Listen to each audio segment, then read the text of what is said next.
It's Wednesday night, and that means it's time for the Lamar Thomas Show, featuring the greatest receiver in the history of college football. Just ask them, Lamar Thomas. I was born in Ocala, Florida. I moved to Gainesville to go to high school. Been recruited probably since the 9th grade, illegally, I might add, by the University of Florida. I still can remember Coach Solinger, Don Solinger, coming out to our practice one day. Here it is, this guy comes out in the University of Miami jacket, and I said, I can't believe that's Miami out here. And, you know, I wanted to go up and say, hey, I'm Lamar Thomas. And actually, I did walk up to him and I said, hey, Coach, I'm Lamar Thomas. And he said, I know. And that was the start of my relationships with the University of Miami. Patton, another good block, and Torretta lays it out. Touchdown, Miami!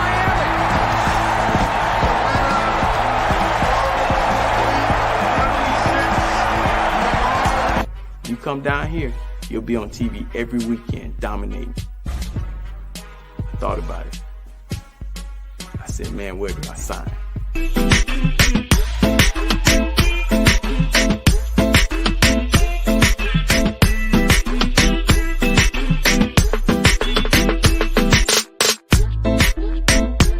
My mom, on Saturday mornings, I would wake up and she'd be holding my hand. I thought she was the weirdest lady in the world. But she was holding my hands and she would be rubbing them and saying, one day these hands are gonna make you a lot of money. She was smart.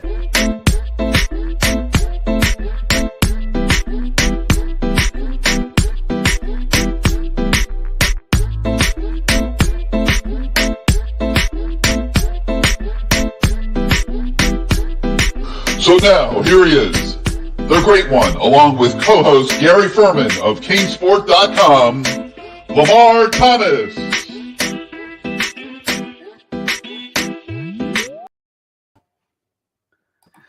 Lamar, I'm watching those highlights, and I'm watching how easily you catch those footballs, okay?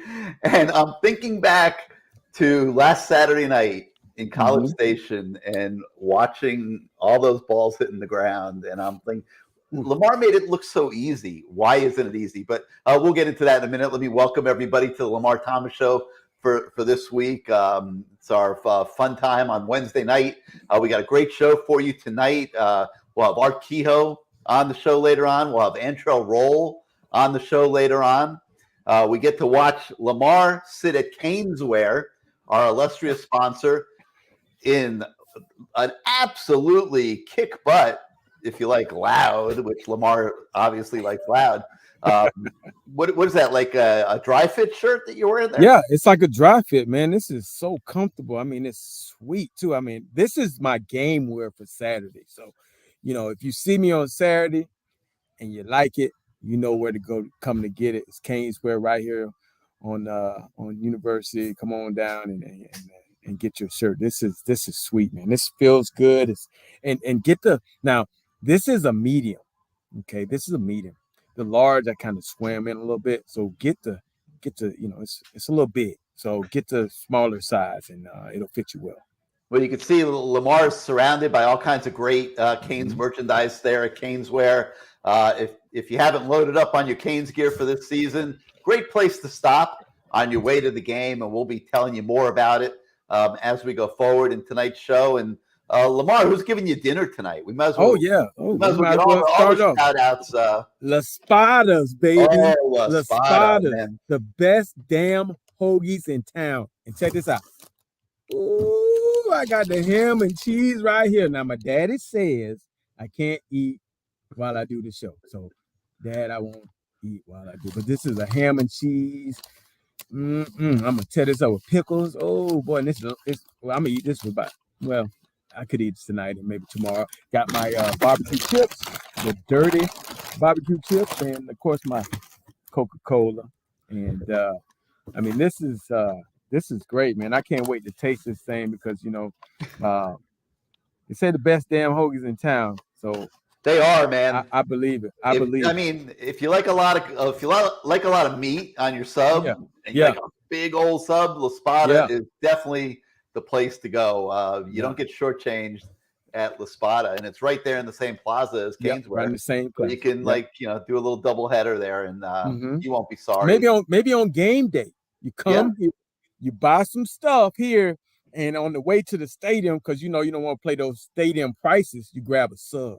How about that? You got a 3:30 kickoff this week, so I just did a spot for them. How about that? The spotters. There you go. Bang. All right, so let's talk some football, man. I'm a little different. You and I talked a little bit about it. I left that stadium on Saturday night feeling pretty good about what I had seen, and obviously not about the result. I mean, but when you muff a punt, when you miss 2 field goals, when you leave all those plays on the field with the drop balls, you're probably not beating a decent team on the road, Lamar. And so my thoughts went to, can they build off of this? And I'm thinking to how dominant they were at the line of scrimmage on both sides of the ball. I thought Miami won the line of scrimmage on both sides of the ball. And I'm thinking to myself that if they can take that level of passion and intensity and physicality into the ACC Coastal, that they will win the ACC Coastal and they will end up in Charlotte. But the ACC Coastal is getting a little trickier, Lamar, because you got North Carolina sitting there right now. They're undefeated. They play Notre Dame at home on Saturday. And if they could beat the Irish, then next week they get Virginia Tech. I mean, there's a chance that North Carolina comes to South Florida unbeaten, and that becomes a huge football game. So this is not going to be a walk in the park. There's always surprise teams that play better than expected. Pittsburgh's a dangerous team. I think that road game at Virginia is a dangerous game. But if Miami plays with the passion and physicality that they played with at Texas A&M, I think they got a chance to win every single game in the ACC that they play. And then we'll see what happens when they go to Clemson. You know what? My thoughts go to, they lost the game. And, I'm not trying to make no excuses. The one thing I love about it is, Mario is from the same cloth. There's no excuses. We got to get better. We had our chances. We just didn't do it. We got to get better. We got to catch the ball better. Obviously they did a great job of keeping the quarterback. I think he had 5 hits the whole night. They kept him no sacks. The offensive line opened some holes. The defensive line played well. I think they got 3 sacks. There were some positives, and there's something to build off. But make no excuses. We didn't win the game, and so as a Hurricane that played during that era where we were expected to win these games, I'm expecting Mario to win these games as we go forward. Because let's be honest, when we looked at this schedule, everybody said 10-2. Maybe that's what it was, 10-2, 2 losses. I said 9. I thought 9-3. 9. Something along those lines. But you kind of figured in that maybe we got that hope, that false sense of hope, maybe because of Appalachian State game. Okay, there was an opportunity, and you take it. They had some guys out, but they just weren't good enough that night. And who knows? This next week they come to practice. They do the things that they're supposed to do. Like, how about staying after practice and getting better? These receivers, I don't know if they are. I hope they are, because here's the deal: the great ones, and not saying I was great. I consider myself okay. Sure, you're not saying you were great. Those okay guys, maybe the great ones like Michael Irvin, okay, but those okay guys like myself. If I drop the pass in the game, I damn sure gonna run that route at the end of practice a couple of times, more than a couple of times, because I want to get that out, put that to bed. I prided myself in making catches, and that's what a receiver. Hell, I got to play it because I was blocking. I blocked.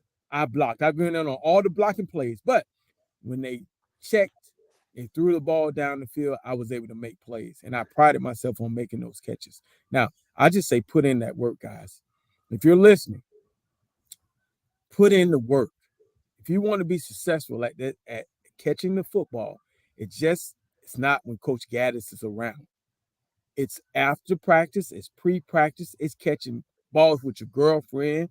It's going to the jugs machine, taking the time to make these catches. It just doesn't happen just because you're wearing a U.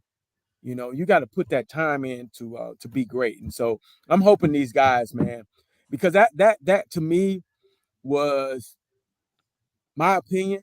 We had too many footballs on the ground, and you can't win a ball game like that. I mean, the muff punt, yeah, okay, but you still had your chances if you catch the ball. And it wasn't just the wide receivers, but we need to find a playmaker on the outside other than the tight end, Mallory.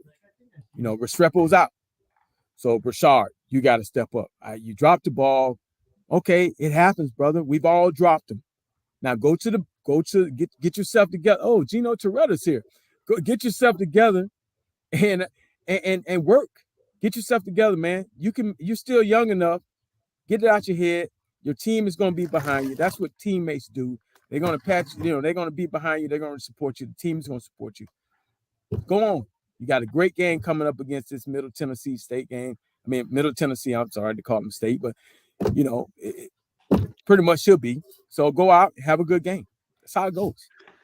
I want you to watch this, and I'm not picking on him, and I hope he's not watching because I'm definitely not trying to pick on him, but this really bothered me. This is the last play.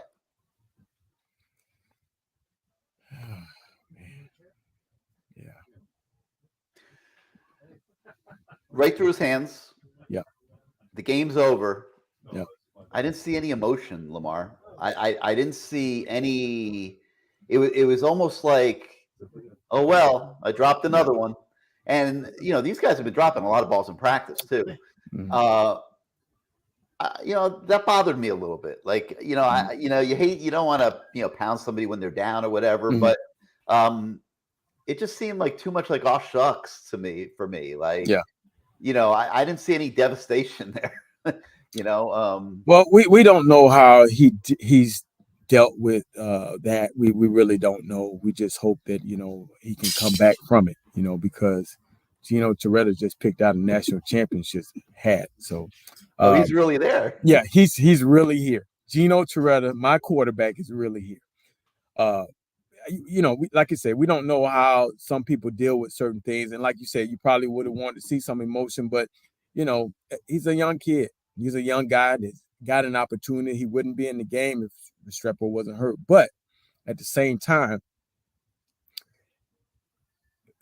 it used to be those guys behind you.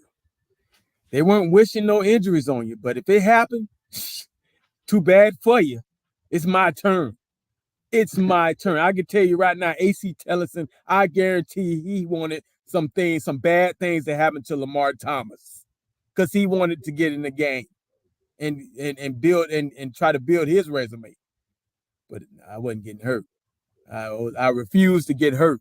So AC, if you out there listening, I'm sorry, man. Sorry about not giving you playing time, but I had to catch every ball that was thrown. So my bad. But so when the kid like that, Brashard, he gets his opportunity, he has to make that play because this receiving core, they really need someone to step up.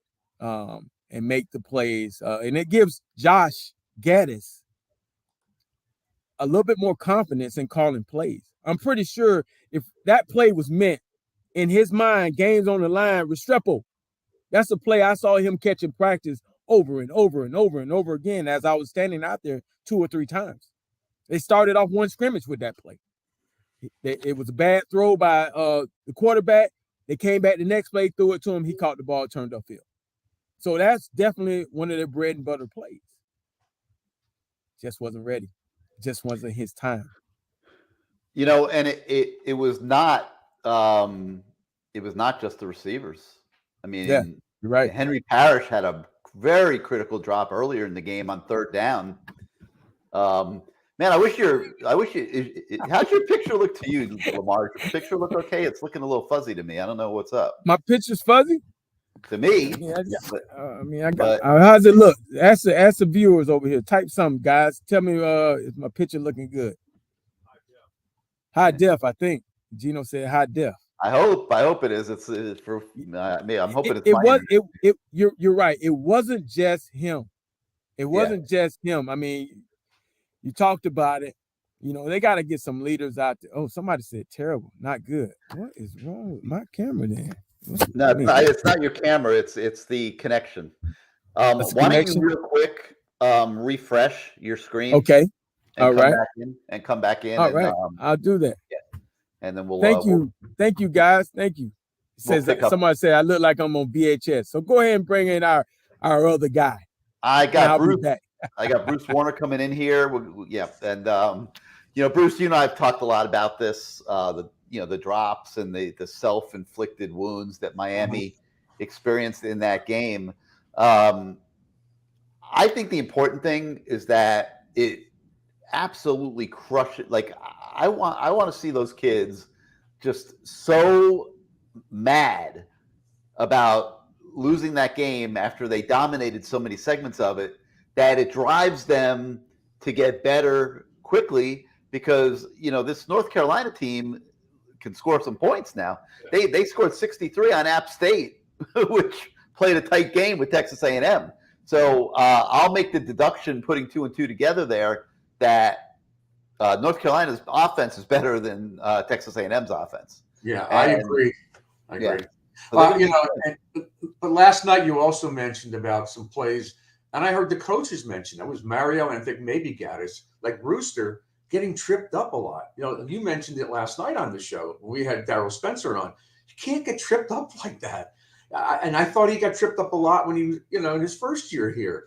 You got to be able to break through those things, and that cost us. That cost us big chunk yard the other day. There was little things that happened in the game that weren't good. The drop balls. Look, I'm not going to sit here and say I was thrilled with the play calling. I'm not going to sit here and bash Gaddis. I won't do that. But I do think that they kind of played into A&M's hands a little bit by not using the other tight end, because Arroyo's really dangerous and he's a mismatch.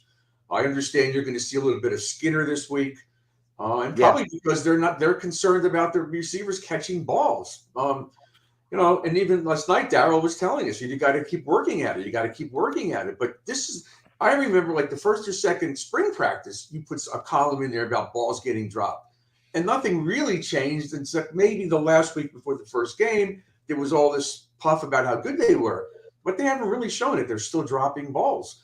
But the rest of the game, I thought we played great. I'm not involved with field goal kicking. I don't know whether, Mario said it was too much of a line drive or whatever. But overall, the defense was hitting. They were aggressive. They were physical, the offensive line. So, and the running backs ran well. Although, I wish they would have gone outside a little bit.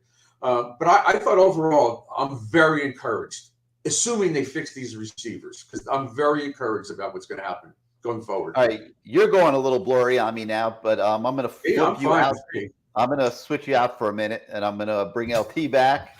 That's a little better, and then see if Bruce is getting clearer. But anyway, Bruce, you look like a ghost, man. I'm white. Hey, I can't get tan like you, Lamar. I have skin cancer issues. I just can't sit out in the sun like you guys. All right, you're a little more permanent than mine. Yes. All right, so LT. So you're a little bit more matter of fact. You don't want to make excuses. It's about winning now. And so what were your thoughts when you turned the TV off on Saturday night? Miami has not won one of these games since 2005, LT. Okay, when they went to Virginia Tech and beat Michael Vick up there in 2005. And I'll put an asterisk next to that, because that wasn't a true national game, because it was a conference game. And so you think it's time to start winning these things and not looking for moral victories. Right. I really do. And I think we got the right guy. I just watched his press conference, and, I think he's the right guy. I think it's going to happen. We've been making excuses for a long time, and I got sick of hearing it. That's why we wanted to do this show. We don't work for the University of Miami, so it's not as you're riding home and not saying those guys, but they do work for University of Miami. They have to say certain things. And as I'm riding home, I'm saying, well, what game did those guys watch? That's not the game I watched. So we can say what, last year I didn't want to say anything about Manny Diaz being fired because I'm a coach. I thought it was kind of unfair to him to speak on that when he still had the job. And it's more than just him getting fired. So I kind of skated around that. And of course, Bruce went full bam right into it. But no excuses here. I think we got the right guy. And they're going to get it together. I think he's going to go to that practice field and say, hey, guys, not saying you want to drop the ball, but you got to catch the damn ball, okay? You catch the ball, we might have a chance to win this game. And not just the receivers. It wasn't the tight ends. The tight ends have played. They were rock solid. Really, really good. They need to build a lot more passing game around those two guys. They have played really good, those tight ends, man. You might go to two, three tight end sets because, hey, you know what? You split those guys out. Some of them can run like wide receivers, and they're mismatched, bigger bodies. So you could go to that. I really believe this guy is putting it on those guys in a way. He's not trying to kill them because Jimmy was different. Jimmy was more we were afraid of losing. We didn't want to lose because it was Gino started laughing. We were afraid of him. We were afraid of what could happen. I mean, he couldn't hurt us, but he could hurt us. How does Jimmy Johnson react to this? We'd still be running right now. That damn 10-minute run, Gino, that 10-minute run turned into 30 minutes, maybe it was 12 minutes. Yeah, it turned into about 30 minutes. He would start it over. There were a lot of things he would do. We just, and then when Coach Harrison came in, we kind of carried on the tradition. Coach E was a little different, but it was the leadership part of it. We didn't want to let those guys that were not, that had graduated, that had gone on, we didn't want to let them down. So, and that we got more calls from the Tolbert Baines, the Melvin Brattons, the Alonzo Highsmith after loss. Benny Blaze just ripping us. I'm talking about absolutely ripping us, saying if I catch you in the club, I'm going to choke you, I'm going to punch you in the chest. All this. You were afraid. Okay. So it was different. It was really different. Obviously, you can't do that type of stuff now. If I went down there and punched a guy, I'd probably be going to jail. So can't do that type of stuff. So, but I really believe Mario. I believe in him, and maybe I believe in him because he was there during the time. And not saying Randy Shannon wasn't. Not saying that Mark Richt wasn't there during the time. I know Manny wasn't, but I just think that he's going to make it right, and we're going to get better. That's why Josh Darrow had a tweet, and I wasn't trying to throw shade at Josh. I just said, hey, no excuses, man. We lost the game. Miami, let's get better from here forward. Okay, let's what we did. These are correctable things. I really believe catching the ball is correctable. You got to get those guys more. They got to get more confidence. Yeah, they can't be walking around with their heads down. They got to have confidence, and that's what it's all about. Confidence in catching the football. It comes from what you do in practice, and if you allow them to drop that in practice, and there's no. I used to make my guys do push-ups right after. I mean, and one guy, Lynn Bowden, he did push-ups in the game after he dropped the pass, during the timeout. That's why the Orlando franchise of the XFL isn't going to have any receivers. Yeah. Hey, it's Lamar, all about confidence. Go ahead. It's funny you say that because last night we had Darryl Spencer on. He said the exact same word, confidence. Confidence. You got to have confidence, man, and it means a lot. But I learned this in coaching. Most of the really good coaches, and I would say Bobby Petrino, okay, he's not calling a play in the game that he did not see work in practice. It might be the greatest call ever, but if the kid dropped it, why are we going to run that play in the game if they don't have confidence in it? Mm-hmm. A doubt, some type of doubt. So we had perfect Thursdays. Everything had to be perfect. No balls on the ground. Wow. That's carried over to the game. So in their mind, as they're driving to the game, they're already saying, hell, we're going to kill these kids because we were perfect on Thursday. Right. Hey, while you got the quarterback in the house there, let's talk a little Tyler Van Dyke. Yeah, okay. I'm glad you said that because I was going to ask LT to ask Gino that question. He has not been the same Tyler Van Dyke that we saw last year. Now, I don't know if it's circumstance. Right. I don't know if he's just not comfortable yet in this offense. Mm-hmm. I think there's a lot going on, and I my personal opinion is this is not the same as it was last year. Mm-hmm. It is different now. It's a different offense too. Yeah, but I mean, everything's different. Everything, his whole world has changed. Okay, the offense, the head coach, the coordinator. He's got agents now. Mm-hmm. He's got and the guy behind him is getting paid money. Mm-hmm. Yeah, and he's talking about going to the NFL, mm-hmm. and he's got hundreds of thousands of dollars of NIL deals, and it's a lot, man.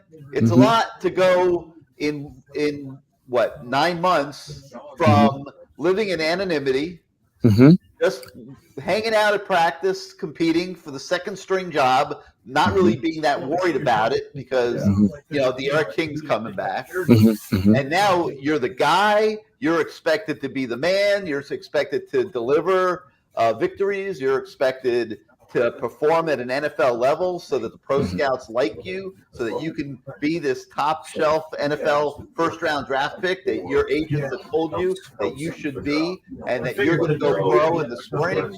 And I mean, it's a lot in that kid's head. His offensive line is better though. That is true. His offensive line is a lot better than last year. Better. And that's a positive. I mean, you coming into this game now. I can say this. And I'm a little afraid of saying this now. Is Texas A&M line really that good or bad? Because they got 2 weeks in a row, they got their butts handed to the defensive line of Texas A&M. Now, so we'll see. Yeah, but as far as confidence for the University of Miami, their O-line and that quarterback standing back there in the pocket, only taking 5 hits a game. Hell, Gino used to take 30 to 40 every game. So, I mean, to only get your jersey dirty a couple of times and no one really laying on you, that's a good positive thing. I just think he needs to relax. He needs to relax a little bit and take charge, obviously. You are the quarterback. You are the guy. So, you have to be in charge. You got to get all those guys together and relax a little bit, man. He might be stressing a little bit. Maybe that's Gino a lot. Can swing around the desk there and tell us what he thinks real quick. Gino's at the counter buying extra large hats. We'll tell him to come around and lean over your shoulder and talk into your microphone. Hey, Gino, they want you to come over here for 1 second. That's gonna cost me something. I heard he was on this show. Who?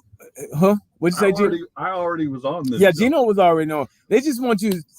Gino said about Tyler Van Dyke, he just needs to get better. Right, Gino? Just needs to what? Something. They need to Get make better. connections. They need to make the connections. That's all he's saying. They need to make the connections. I mean, as far as from quarterback to receivers, they just need to be more consistent. I don't know. I don't think in my 28 starts we ran for that many yards in any game. Yeah, we didn't run. Gino just said in his 28 starts, we didn't run for that many yards, and I wouldn't allow that because I would have said so. Except for Penn State when they rushed 3 and dropped 8, I kind of said, all right, let's just keep running the ball, guys. Let's not have a repeat of 1987. All right. We did not see balls going into the dirt last year, and we've seen several now this year. In the beginning, there was some when the game was still going fast to him, and then when it slowed down for him, he got better. But this year it's a little different. There are some footballs going in the dirt. And he's had some errant passes. But I just think he needs to, it might be all confidence. You take his confidence guys away. Gino standing right here. I'm learning the new system. I would say if you took Kevin Williams or Coleman Bell away from Gino, he would be a little nervous too. Not saying Lamar Thomas because I wasn't as good as those guys. So where's all this humility coming from? Well, hey man, you gotta show some humility every now and then, right, G? No. No, he said no. What about throwing some shorter passes to get his confidence and his rhythm? The quick game always. The quick game is always a good confidence builder. Yeah, you know? I didn't see it. They were taking it away. Hey, when Jalen Knighton went out of the backfield on a pass route, they were all over him. Well, they didn't want him to touch the ball. That was smart of them. That was now, smart. Gino just said something that just took me back. So we ran a lot of quick routes because Coach Harrison said it's freaking stealing out there. It's freaking stealing, and it was. And they also got the ball out of his hands and us into the hands of the playmakers for us, and it builds your confidence. So they just got to get more confidence. I really believe those guys can do it. They just got to get confidence, and that's the whole thing about playing receiver. If you're a guy that has no confidence, you might as well be shift on down, gain a little weight, eat some steaks or subs in the training table, and become a tight end and just block. Does it look to you guys at all? And you can ask Gino this question too if you want. But is Tyler Van Dyke trying too hard? Does it look like he's just trying too hard, and as opposed to just like you said, relax and just let it happen?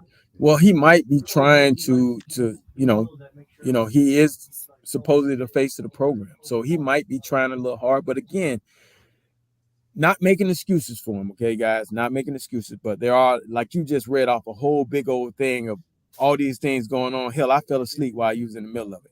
It's a lot of stuff going on. So just needs to relax and trust those guys. But those guys need to do what they need to do so he can have trust in them. Like, they need to stay after practice, catch footballs. They need to say, hey, man, we ain't going to class today, man. We finna throw. Well, I know one position group that did pretty well the other night was the DBs. DJ Ivey has never looked as good as he looked the other night. And, so I was very happy for those guys in the secondary. I was very happy for DJ Ivey. I thought they played well. Again, confidence. Here's a guy that looks like a Greek god, and so you hope he plays that way. And he had a good game. So I was happy. He was covering bigger guys though, not these little guys that could dart around the field. So that helped him too. That helped. Yeah. Yeah, he was all over those guys. Well, we got a guy in the lobby who he was a Greek god long before DJ Ivey, and still is a Greek god, and that's Antrel Rolle. And let's bring Antrel onto the show. And Antrel, how you been, man? Welcome to the Lamar Thomas Show. You ain't taking no breaks. Antrel, can you hear us? You got to turn your sound on. All right, G. Gino's out the building. He bought some big old hats, so you'll see him somewhere in a local golf course. I took care of your sponsor. He took care of my sponsor. Good job, Gino. Text Antrel and tell him he has to put his Okay. He's got to put his speaker on, I think. All right, let's see here. Antrel, let's see. Antrel Rolle. Exactly the same. He looks great. Tell him to check his settings. Check your settings. Here, Bruce, while we're getting Antrel wired in, we'll take a look at some of these chat posts, because my man Cranwriter, he was spamming the living daylights out of this chat last night on CaneSport Live, and he's back in action. Man, I heard that last night. He's back in action on the Lamar Thomas. Who is he? Show. Crayon Writer? Yeah, Crayon Writer. Yeah. Oh my God. He's a 40-year Canes fan. I love these guys, man. The fact that they're here every week, and this is awesome, man. The fact that and we need to do more talking about some of these. Well, Benzo Canes with you, Lamar. He says it's time to knuckle up, finish strong, no excuses, no need to blame anyone. Lost as a team, finished as a team.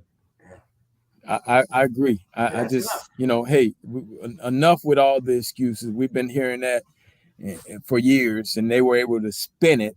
We had guys that were able to spin it. Manny, that staff, they spun it, and I don't want to spin no more. No, I want to win ball games. And Gary knows this because he's out there.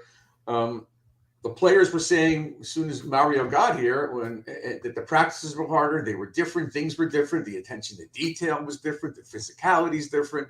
So he's changed a lot of things for the positive. So yeah, I'm not happy we lost, but I'm very happy we didn't get blown out. We weren't embarrassed on national TV. We made some mistakes that can be corrected. Got to take care of business Saturday. Then we have 2 weeks to get ready for North Carolina, who we owe a whooping. Yes. Not a victory. We got to kick their ass. Thomas Smith at a alumni function last weekend, came up to me and said he will be here. Thomas Smith played defensive back for the North Carolina, played for the Buffalo Bills, went against him many times. He told me how they got a suite and they're going to kick our butts. And I said, bet it up. Let's bet on it. Yep. So the winner or the loser of that game will have to wear well, I'm not wearing a North Carolina shirt, but he will have to wear a University of Miami outfit to I think you should set him that shirt you're wearing. Yeah. The next alumni deal. How about that? So how about the shirt you're wearing, man? That'd be perfect. Yeah, man, this shirt is sweet, dog. I'm feeling good in this shirt. I feel like I could. You hear us now, Antrel? Yeah, I'm all good. Oh, there we go. That's my guy. How you doing, man? I'm good, bro. What's happening? How was practice? Man, we got canceled today. We got it rained out today, man. Oh man, so I've been waiting for y'all for a long time now. So let's get it on. So he coaches his son's little league team. Is that correct? Yeah. 7U at Kendall Boys and Girls Club. And how is coaching? So cool. How is coaching? You know, it's been great. You know, it keeps me level. It's a lot of fun, but it's a lot of challenging dealing with those parents, man. It's the parents. Parents. And, you know, listen, we compete at all levels, right? So it's like I tell them, you know, some of those parents be like, hey, you know, you go for the fun of the game and you know, to learn. Yeah, you're going for the fun of the game and to learn and to win. We win at all costs, you know. And a lot of those parents don't understand that. And I tell them, I keep it 100 with them. I tell them, listen, this is not the YMCA. This is not the YMCA. We play to win. We develop in winning spirits, winning attitude. We win at all costs. Wow. How old are these kids? How old are the kids, Antrel? My son is 7 years old, and I have twin daughters that are 5 years old. Wow. So the 7-year-old, he getting recruited by Miami yet? Listen, man, they better step up their game if they want to recruit him.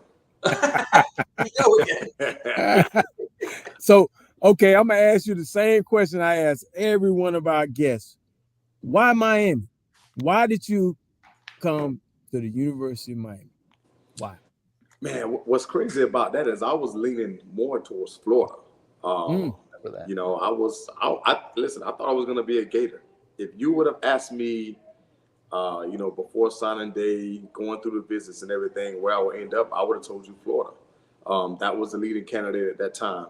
And I literally made the mistake and went to one UM practice. One. And while being at that practice, I saw something that, you know, an 18-year-old kid eyes have never, ever witnessed before. I saw pure dominance. I saw practices that were like you're trying to decapitate someone's head.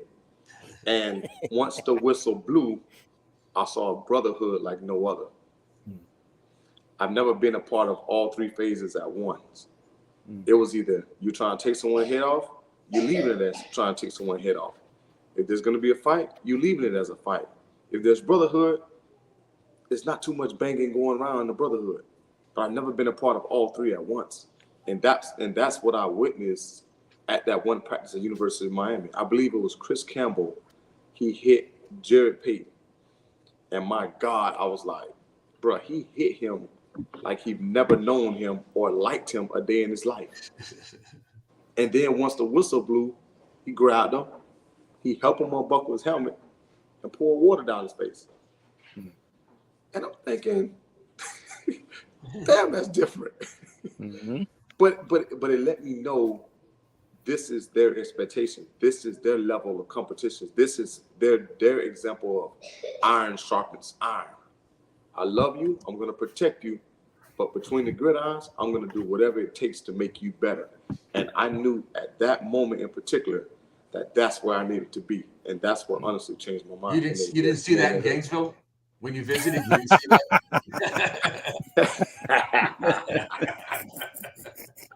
Listen, I was undefeated against Florida and Florida State for a reason during my time at University of Miami. Let's just leave it that way. Yeah. Well, I mean, you were undefeated because, you know, you played on arguably probably the best team that ever played at the University of Miami. So you guys had a lot of talent and you won games and you dominated. But like you said, the brotherhood, you dominated because of that. Because you know, you're like us. We believed in each other. I mean, and we policed each other. It don't matter who was the coach. We just understood that we work hard for a reason. And Saturdays, I feel sorry for you. I really feel sorry for you. That's the way we took it. I mean, what for you and that team, was it along those same lines? I think you said it best when you said we policed each other. You know, we had a great group of guys that were our coaches, that were our leaders. You know, you had guys like Ken Dorsey, Jeremy Shockey, Ed Reed, Mike Rump, like the list goes on, and they weren't going to accept anything other than pure excellence and pure effort. You know, not saying you couldn't make a mistake. No one was perfect. They understood that. But damn it, you were going to try to be perfect on every single play. And that's what they expected. They expected all out effort. And that's what you were going to give, because if you didn't, a guy in my position, I was a freshman who didn't redshirt. I was one of 4 freshmen that did not redshirt. And if you didn't go out there and display what you have practiced, what they have preached, what we have game planned, you were not going to touch the field again. And that didn't come from the coaches. That came from the players. Yeah. And we knew that they meant that through and through. And Trey, what do you think of the game on Saturday night? What were your general thoughts about that?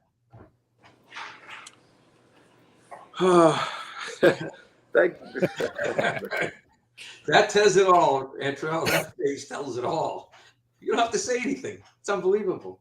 You know, people can look at that game in a couple of different ways, and I look at that game as, you know, the mistakes being made, very immature and selfish mistakes. Offensively, you're in the red zone numerous times, and you just cannot punch it in. Does that go to play calling? Does that go to execution? Does that go to the dog and the grit? I mean, damn, you put me in the end zone, and I don't even play offense, but you give me 6 and 7 possessions in the end zone. Damn it, I'm gonna get in there one. You know what I'm saying? Just for my will and my attitude alone, like I'm gonna find a way to punch it in, and it just couldn't seem to get it done. I mean, and you know, Texas A&M was depleted 4 defensive backs at that time. Come on, man, you mean to tell me? Hey, LT, you mean to tell me, hey, not their first team guys, but their second team guys gonna stick LT? Man, ain't no way in hell. No way in hell. Right, that was a lot of substitutes in that game. Yeah, I forgot. Absolutely. Yeah. Yeah. So, I mean, with that being said, it's I think we all were in a way disappointed by the outcome, but you know, there is the rest of the season to go. And like I said earlier, I believe in Mario. I believe in the staff that he brought in here, and I just believe it's a different attitude. You got Lonzo in the building. They're not going to allow half-ass, you know. And so with that being said, I'm pretty sure those guys, it wasn't a country club as we've come to be accustomed to hearing about after a loss. It's funny that Antrel's saying what he's saying, because I agree with him. You know, I left the stadium, like I said earlier, Lamar, feeling like really, really good about what I'd seen, other than the result of the game. Then we dove into the film study, and we looked at everything really close, especially all those plays. That there were 11 plays in the red zone, and we took a look at them. And there were a couple. There was one, and Arroyo to me needs to play a lot more. I think he's great. There was one goal line running play where he was the lead blocker into the hole, and he was just so lackadaisical like going in there, and the play got broken up. And if he had gone in with a purpose, it might have been a touchdown. And then there was another one where Rooster, I mean, they couldn't have had the blocking set up any better. I mean, he had Lamar Bruce could have scored on this play. Seriously. I mean, all he had to do was take a sharp cut to the left, and they had a wall of blockers lined up. He would have walked into the end zone, and he just ran straight. He didn't cut quite enough with enough purpose, and he got tripped up by the ankle. These are the little things that they're not good enough to not do all those little things well. Wow. Well, why are they not good enough? They got recruited just like I got recruited, just like LT got recruited. 4, 5-star guys, 3-star guys, whatever. I don't care about the stars. To me, stars never made the players. But why are they not good enough is the question. Now you can't say that they don't have the great coaches because, listen, in my opinion, this is arguably one of the best coaching staffs assembled in a very long time at University of Miami. You know, so I have a firm belief in players play the game, the coaches coach. That means the players, you got to get your butt out there and you have to execute. You have to find the will and determination to get it done between the white lines. Like, I'm tired of hearing about the coaches. I'm tired of hearing about the Manny Diaz, the Randy Shannons, the Golden. I don't care nothing about those coaches. Damn it, give me the players on the field. Because in my time, the coach can tell you one thing, but the players said another. I was listening to the players. I wasn't listening to the coaches. I was listening to the players. So we keep talking about coaches, but damn it, the players are the ones out there executing and playing the games. And if you don't have that dog mentality to go out there and get it done, or to have that grit, or to have the smart, you can have 1,000,000 4-2 guys out there, but when they get on the field, they run damn 4.5s and 4.6. You know, it has to be able to translate. And that's what I'm not seeing enough of University of Miami players. Why do we not have those guys that it seems like the other collegiate teams appear to have? That's the question that I've been wondering for so long. People like to say, oh, well, you know, this is a social media area. These kids are different. Well, it's a social media area everywhere. Alabama have social media. Ohio State have social media.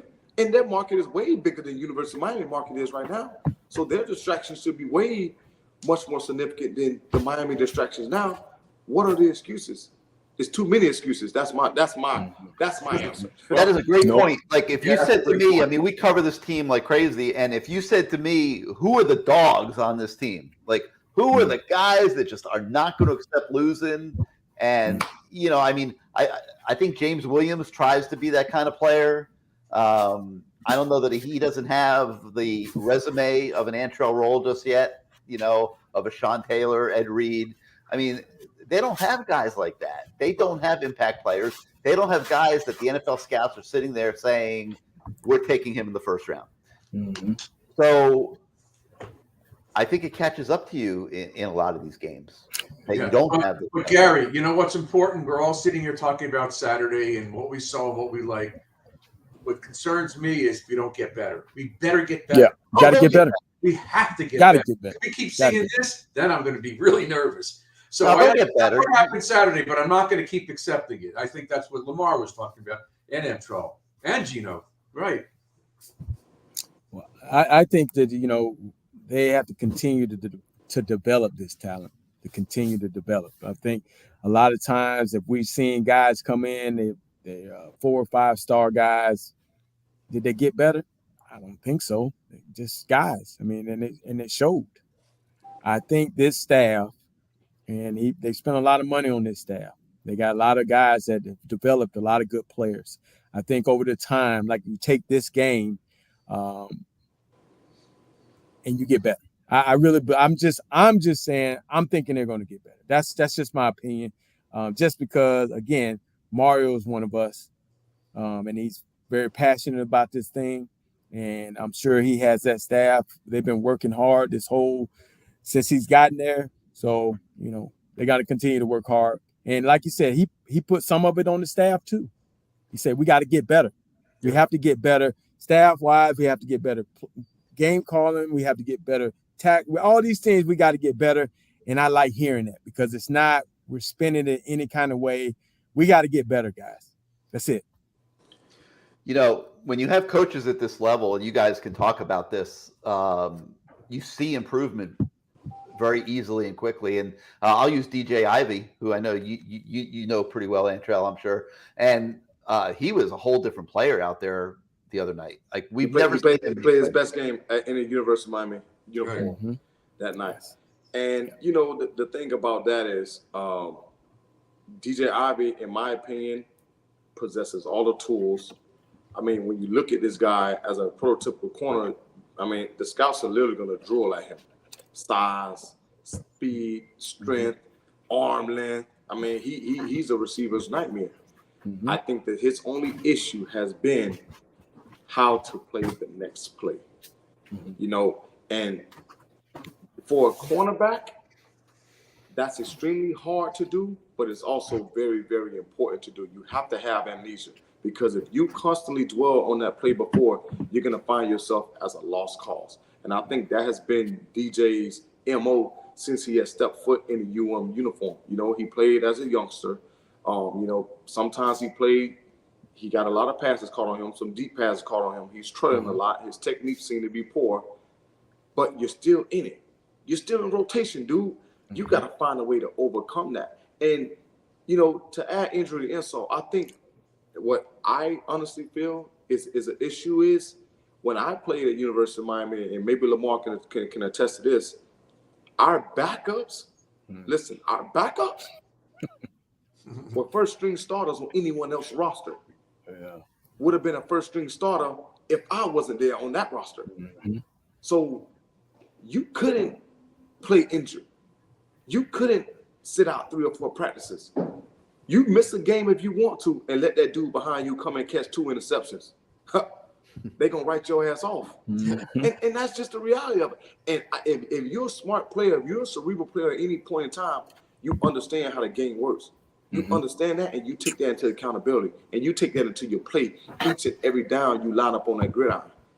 I was not going to let my backup, take any reps while I was in the University of Miami. You hear me? I just said that. Yeah, I wasn't going to let him get no reps. But Antrel, he should have confidence after what happened on Saturday. He should be going into these games going forward loaded with confidence. I agree with you 1,000%, and I think that it will because, you know, no, he didn't have interceptions. No, he didn't have game-making plays, but he made the plays that he needed to make. Right. And as a corner, listen, when you get your hand on that ball or you squeeze that coverage or you hug it on that dig route and you able to get your hand across, listen, that's what you need. That's what you need. At my time at University of Miami, I didn't have a whole lot of interceptions, but I locked stuff down. Please believe I did that. So listen, I'm very optimistic about this team. I'm very excited for this team. Yeah, you know, Saturday wasn't the performance that we wanted to see. But I do believe that they're going to get better. I have a lot of confidence in this team. And what I do see in this team is I see a team that is willing to fight to the very end. Win, lose, or draw, whether it was ugly, pretty, you know, dissatisfying, whatever you want to call it, they still fought to the very end. They weren't successful, but at least they fought to the very end. I'm seeing a little bit of different, you know, a little go-get-em mode a little bit more. Antrel, you had a great career. I mean, you won a national championship on that 2001 team. You won a Super Bowl. I mean, you know, I never got to win a Super Bowl. So what's the difference in those type of deals, winning a Super Bowl and winning a national championship? Tell the viewers, because we never experienced it. But what's the difference you would say in those? For me, the biggest difference was when I won a national championship, I felt like I was a part of the team, but it wasn't really my team. You know, I was the baby of the bunch. You know, that was Reed, Field, that was Mike, that was their team. You know, I just happened to be a part of it. I was happy to be a special teams guy. You know what I mean? Get in the game every now and then, make sure you handle business. But on an NFL level, I felt like that was mine. Like it was all mine. You know, I wasn't jumping in on someone else's bandwagon. I wasn't just a part of it. I felt like it was mine. Like that was the hardest thing that I've ever had to endure in my time of playing football from the age of 6 years old. The reason why I say that is because I had so much on my plate.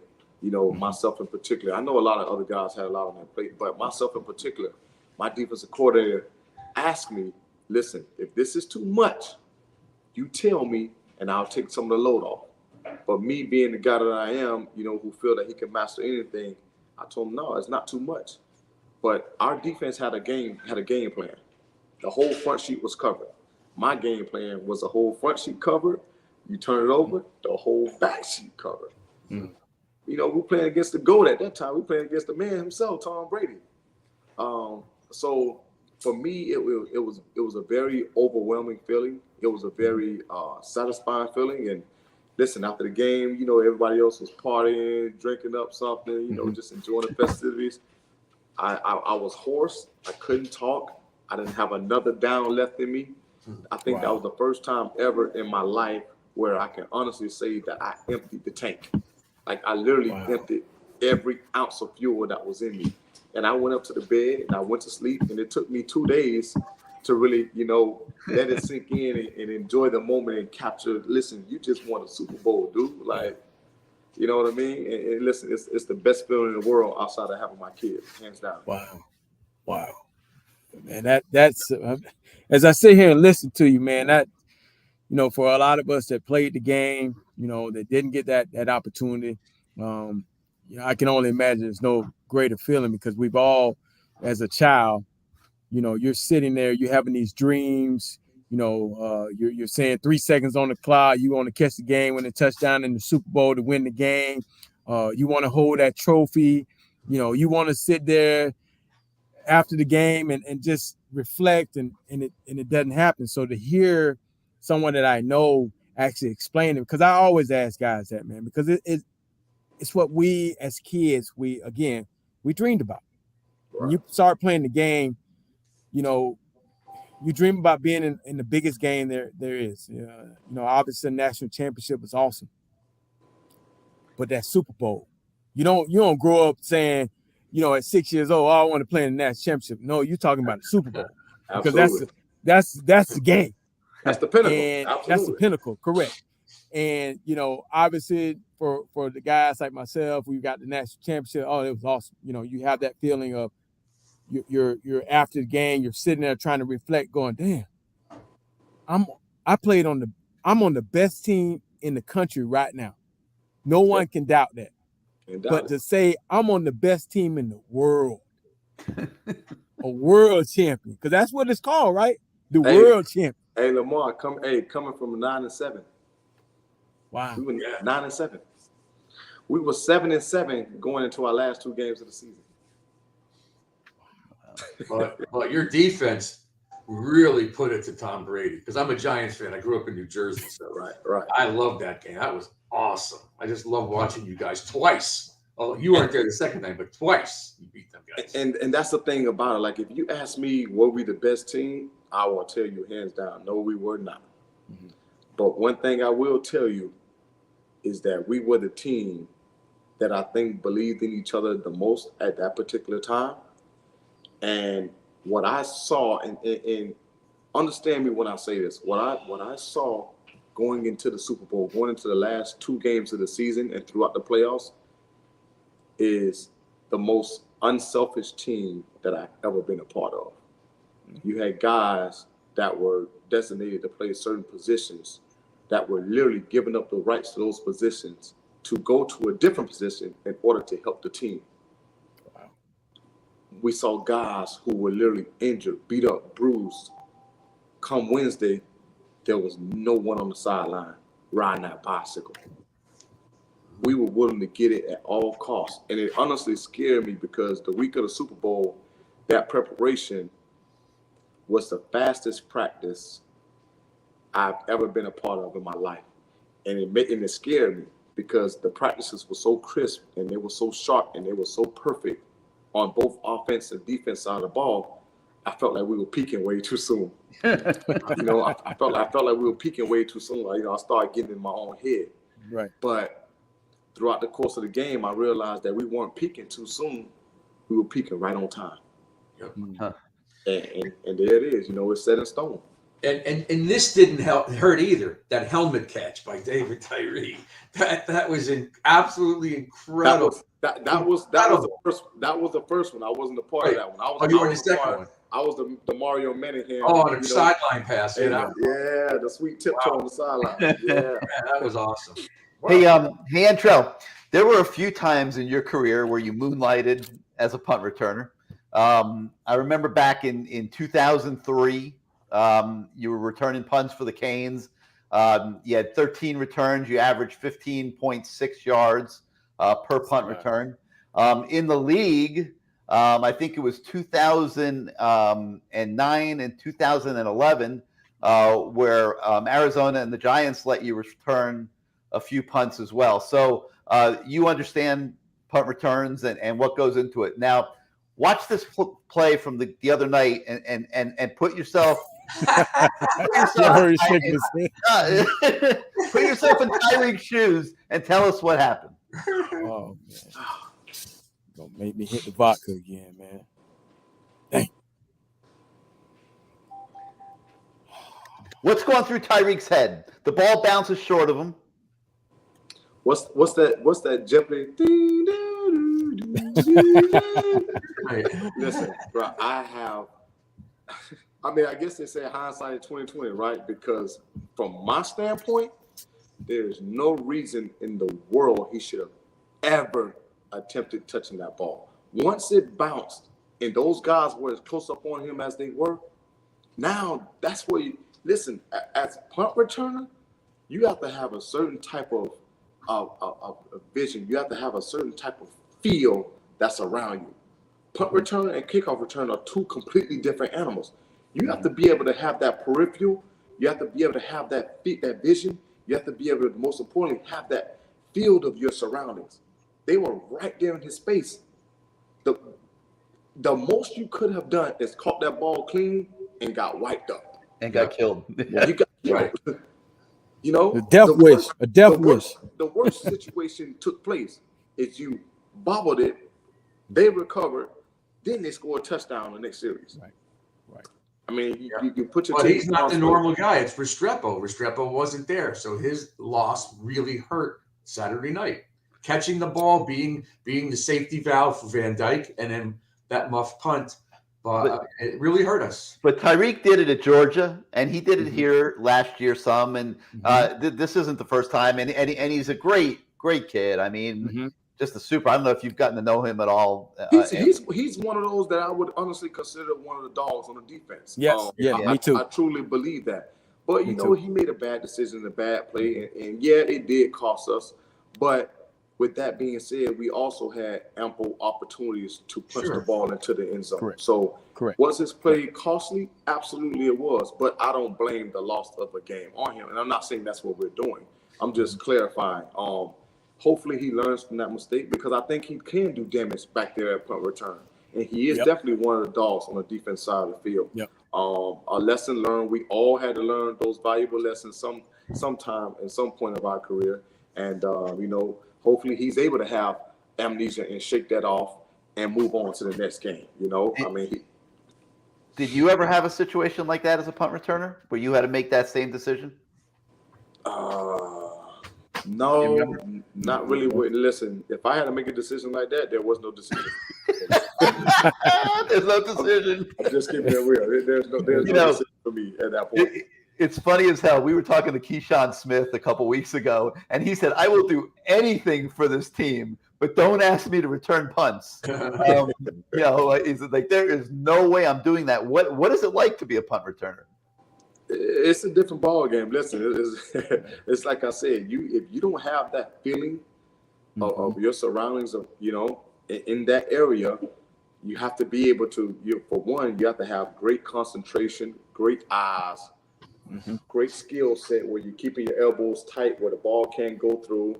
You have to secure that ball, and you must look that ball in. So if you before you run. Right, before you run. So if you can't glance up and look at those flies and see, okay, you want to glance, boom, as soon as the ball kick, you want to track the trajectory of the ball, look at those gunners and see where they are. then get your eyes right back to the ball and get yourself in position. You know, you always want to run forward. You never want to run backwards. And listen, if you can fair catch it, fair catch it. If you have a little bit of wiggle room, let's get jiggy with it. You know, that's how I approach the game. But you're saying once it hit the ground, you would have just let it go. In the situation where those guys were close to you, as opposed to absolutely. There's nothing you can do at that point. Right. He really didn't have much to think about. He should have just let it go, and that's the end of it. I would tell my punt returners, I said, hey, man, it hit the ground. We're going to lose some yards, but I'd rather you lose some yards than we lose the ball. Yep. So it is what it is. They can yell at you. They can yell at you when we get to the sideline. What the hell? We got to start off at the 8. We got to start off at the 6. Would you rather him fumble the ball? Leave him alone. So, but Antrel, man, we definitely appreciate you coming on tonight, man. And you know, I think I wanted to say this to you. People always ask me, they say, like, who's one of the most important persons in your phone? And I think we both can attest to this. I say, well, you might have this guy, but I got a dude that went to space, Michael Strahan, in my phone. So it ain't nobody bigger than that, dog. You know what I'm saying? Hey, listen, Mike is that dude. That dude. Mike is definitely that dude. Yeah, man. I'm so proud of Mike, man. Mike is on everything, everywhere, and he's doing it, man. Yeah, he is. He is doing it. Well, again, man, you look exactly like you did 20 years ago, my friend. You really. Yeah. I mean, I saw you when Stephen McGuire got inducted into the Hall of Fame. You were there. Vince was there. Russell came to see you guys. You look exactly the same. Hey, man, don't you know the saying, black don't crack, baby? We just get gray, though. You know? Black don't crack, baby. Appreciate it, Antrel, man. Hey, good coming out, man. We'll see you. Antrel. All right, take care. You well, man. All right. All right, let's take a moment, Lamar, and let's hear from CaneSport for a minute. Welcome to CaneSport. Family owned and operated since 2010, CaneSport has all latest merchandise for the Miami Hurricanes, Miami Dolphins, Inter Miami Soccer, and more. Come visit us at our store in Davie on University Drive, just south of I-595, or online at caneswear.com. CaneSport, the spot Miami fans shop. Oh, I like that commercial, man. It's nice. Yeah, it's great. That's a nice commercial. They did a great job on that commercial. I really want to do a great job on this sub right here. I know. I was just going to mention that sub. Spotters. I want to give them a shout out. Looks like a big white football. Yeah. And NLT. Yes. How about the law office? Oh, the law. No, let me wallet that. Yeah. Hold on. You got, you know, hey. Well, you know, let's get Bruce law office first. Come on, Bruce. Let's see what you got, baby. Yeah, let's talk law for a minute here. Yeah. Come on, Bruce. Want me to say? All right. So anyway, I'm a family lawyer. Most people know that. I have a lot of I got since last Wednesday. I have 8 new cases where the fathers are not seeing the kids, and it's wrong. It's terrible, and it's wrong, and a lot of it is spite work by the women, whether it's the wife, ex-wife, or girlfriend. But under Florida law, you guys, if you have a child out of wedlock and you're not seeing the child, you're not supposed to see the child because the mother, under this state's law, has all the time-sharing rights. You can be paying child support. Doesn't make a difference. You need to file a paternity action in the court in your county and demand an order of paternity, which names you the legal father of the children or child, and you get a time-sharing plan, a parenting plan that gives you, whether it's weekends, summers, whatever it is. But without that, not only does she not have to let you see the kids, she can move to Alaska if she wants, and there's nothing you can do. Your name's on the birth certificate, doesn't matter. If you have out-of-wedlock children and you want to see those kids, just call me, Bruce Warner, 954-258-2525. It's a very easy number, 954-258-2525. I'm in Broward, Dade, and Palm Beach County. I will give you guys discounts, whatever you want. Just call me up. Bruce, I need help. I don't have a lot of money. Just call me, and I'll help you guys get to see your kids. Again, 954-258-2525. Thank you, guys. All right, T, and tell us about the law office of Christine Rosendahl and what she can do for people that need legal help in South Florida. Well, I say this every week. You don't go out your house expecting to get no type of trouble, but things happen.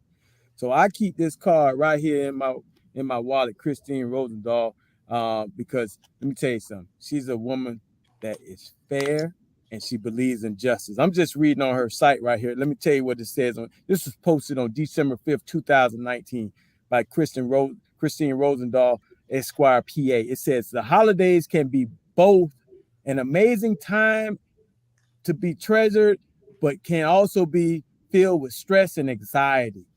This tends to lead to arrests for a range of alleged crimes, including domestic violence, DUIs, thefts, and more violent crimes. Please know that I am available 24 hours a day for emergency circumstances to get you through the holidays and beyond. I'm telling you, guys, I keep this in my wallet. Her number's right down here. Her email address is right down here. You just never know, man. You don't go out the house thinking something's going to happen, but to have somebody that you trust and you know is going to do the right thing for you, you need to give her a call. So remember, Christine Rosendahl, the number's down there, 561-512-6199, and her email address is right down there. So, guys, take it. Keep it. All right, we're expecting to hear from Art Kehoe here shortly, Lamar. So let's talk about something positive. The physicality at the line of scrimmage that we saw the other night at Texas A&M, and your thoughts as you're watching the game, seeing the Miami Hurricanes, in my opinion, play more physical than we've seen in a long time. And that's what Mario said when he got here. He wanted to be a more physical team. So they're on the way. I mean, you got to say this now. It is an SEC team. That was an SEC team, okay? Make no boast about it. The SEC is a very physical conference. I coached in that conference. It is a lot different than the ACC. Not saying the ACC is not physical, but if you can take that type of SEC mentality and apply it in the ACC, it gives you a leg up. And I think that's what Mario is trying to do here with this team, to come in this thing, because if you're a physical ball club in this conference, you have a great chance on winning. And every time we play, the ACC plays the SEC, we find out about the physicality, because it's a very physical conference. And you got North Carolina, I'll use them as an example, coming in a couple weeks, and they're flying up and down the field. They scored 63 on App State, which only allowed, I think it was 13 to Texas A&M. I mean, that's like I look at that and I'm like, whoa, you're going to need to be physical in that game. You're going to need to take them out of their comfort zone by with physical play, and I'm personally expecting it to really show up that day in Hard Rock Stadium. Well, let's not forget about Middle Tennessee now. I'm not trying to forget about Middle Tennessee, but we can't forget about Middle Tennessee. I'm looking at what they got coming here, right? In the conference, and I don't believe that all these coastal games are going to be cakewalks. They never are. And I do think that the physical way that this team is playing, if they can bring that every week, it's going to do exactly what you just said, Lamar. I mean, it's gonna pay dividends. I really believe that. I mean, I just think North Carolina is out physical us every time we played them. I mean, obviously, and our team does too. They made us look simple. Yes, obviously, Coach, what's his name? The old dude, what's his name? Mac Brown. Mac Brown was Manny Diaz's daddy. He was his daddy, and it wasn't the Manny Diaz Sr. It was Mac Brown. He's your daddy because he owned us. They were just more physical. They out-schemed us. They just beat us down. So, but Mario's in the building. He's going to continue to work on us becoming a more physical team. What we saw, we were able to neutralize their front, on the offensive line. With our offensive line, they did an outstanding job. They played well against SEC front four. And then on the other side of it, our defensive line made hella plays against an SEC line. So with that being said, it gives us some type of confidence, because everything is about confidence, as you know. Gives us some type of confidence. We saw confidence on the back end. When you have guys getting to your quarterback, it gives those DBs some confidence because everything starts speeding up, and the errant throws happen because the quarterbacks are trying to get rid of the ball before they take a hit. So it gives our DBs confidence. They don't have to cover as long, and they don't have to, they don't blow coverages and stuff like that. So I really believe, again, I've said this like 9 times now, I really believe Mario's the guy. I just like what he's bringing. I like that, obviously the Oregon fans are, I've read some of their comments, they're like, yeah, we told you so, we knew it, and all this other stuff, but it is what it is, man. This guy, he's come a long way. He's gone up through the ranks, FIU to, the Alabama to Oregon himself. He had Rutgers too. I think it was Rutgers. So he's coached a lot of places with a lot of good coaches, and I think that he's now considered as one of those good coaches. And he brought a lot of guys on that staff that have been considered good coaches, and that too is something to his testament, because a lot of guys, we've seen this, a lot of head coaches won't have this type of staff because they're afraid that, hey, maybe I'm not smarter than these guys, and they don't want that. So let me ask you this: if you're not necessarily Middle Tennessee, but North Carolina and the other teams, would you put 8 in the box, try to stop our running game, and dare us to throw the ball deep with the receiving core that we have? That's the thought that I have. It scares me. I mean, we've been having that for the last couple of years. We can't go deep. We played, I think it was San Jose State back in the day, and they knew they couldn't compete, but they said, hey, you're gonna have to beat us deep. And it was like 60-some blitzes. I mean, The quarterbacks just got destroyed. Gino was in here. They just but they just laid it up, and we had to go make plays. And they put it on us to make plays, and we made plays. There wasn't no running game that game. It was all deep balls. I mean, they had to get rid of the ball. They blitzed us. They blitzed the kitchen sink. They were blitzing guys from the sideline, from the West Coast, the East Coast, everywhere. They were coming. And so we had to make plays. They said, you guys are going to have to beat us outside. And we did. So you agree with me? Yeah, why not? Okay. I'm going to make sure that Mallory doesn't get off. I'm going to make sure we stack the box so you don't run, because we've seen that offensive line has done some good things. Yeah. I'm going to stack it all in there, and you're just going to have to beat us.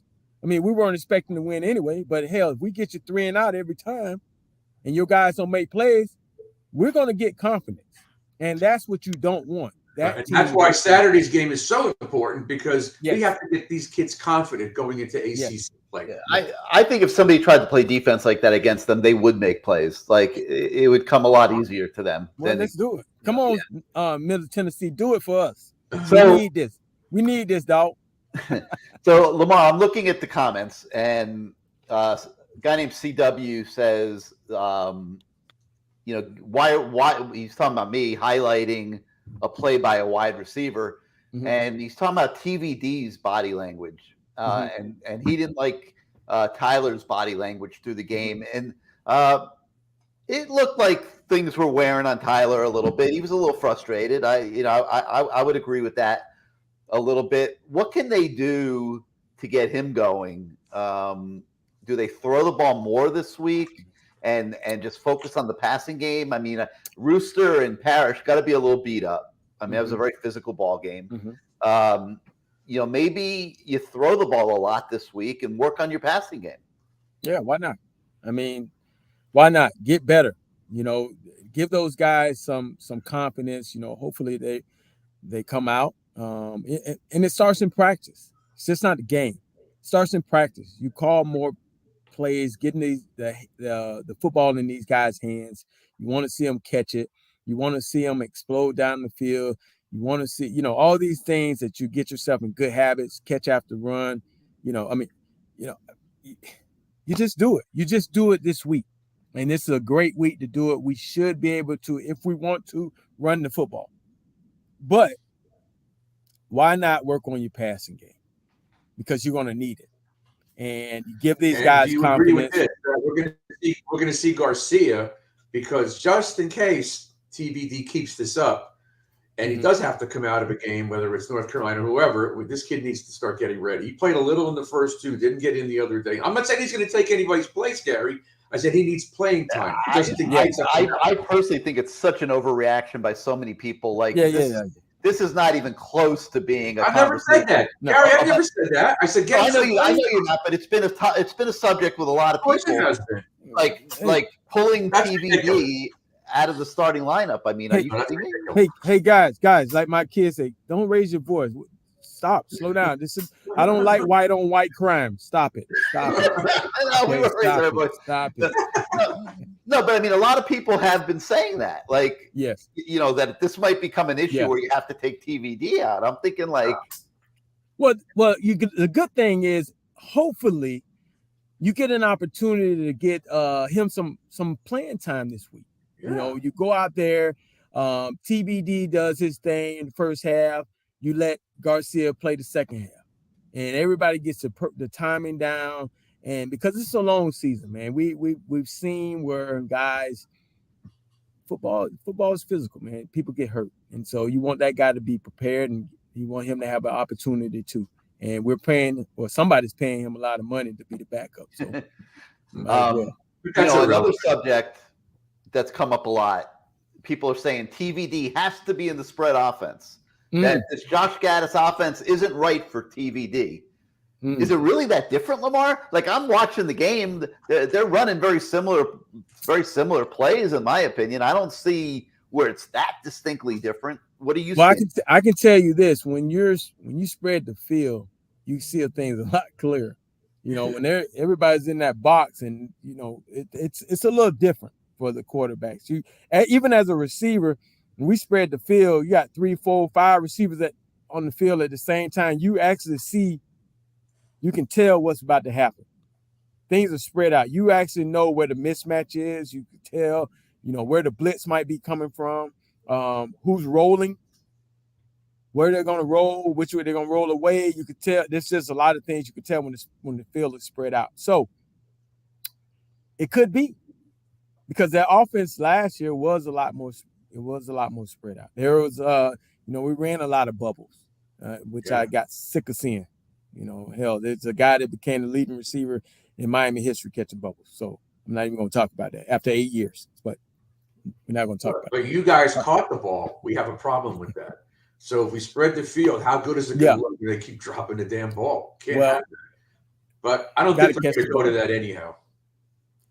Well, you got to catch the ball. And, Gaddis' offense worked at Michigan. And, we got to give it some time. So, hopefully it works out. I think this will be a good game for it. Art Kehoe is calling me right now, so you guys go ahead and talk. All right.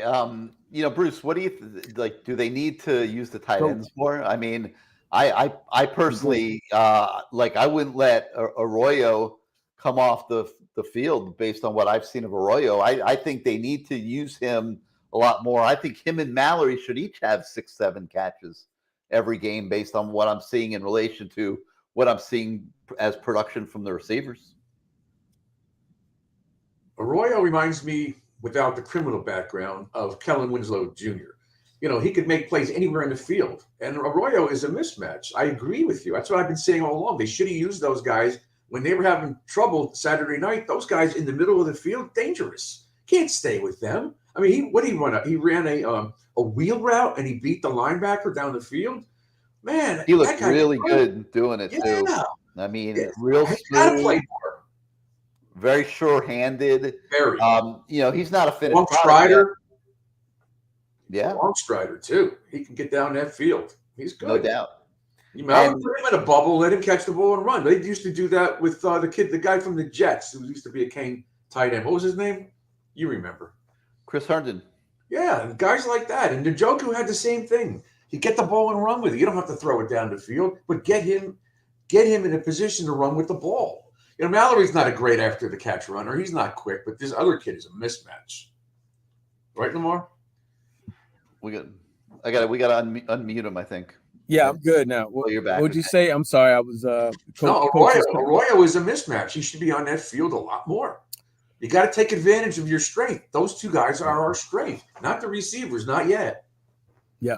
You got to get those guys on the field. You got to get all your playmakers on the field. You got to figure out a way to get these guys the ball. Mm-hmm. And you got, because again, it goes back to the quarterback's confidence too. And he could be stressing because he doesn't have confidence in these guys. Well, that's probably true. He doesn't have his go-to guy. Yeah, he doesn't have his guy that he feels comfortable. And Gary said today, I think he put it on here once or twice, that Skinner's going to probably get some action, and he's another mismatch. Might not know all the plays, might not know all the blocking schemes, but he's a mismatch. We have Artie.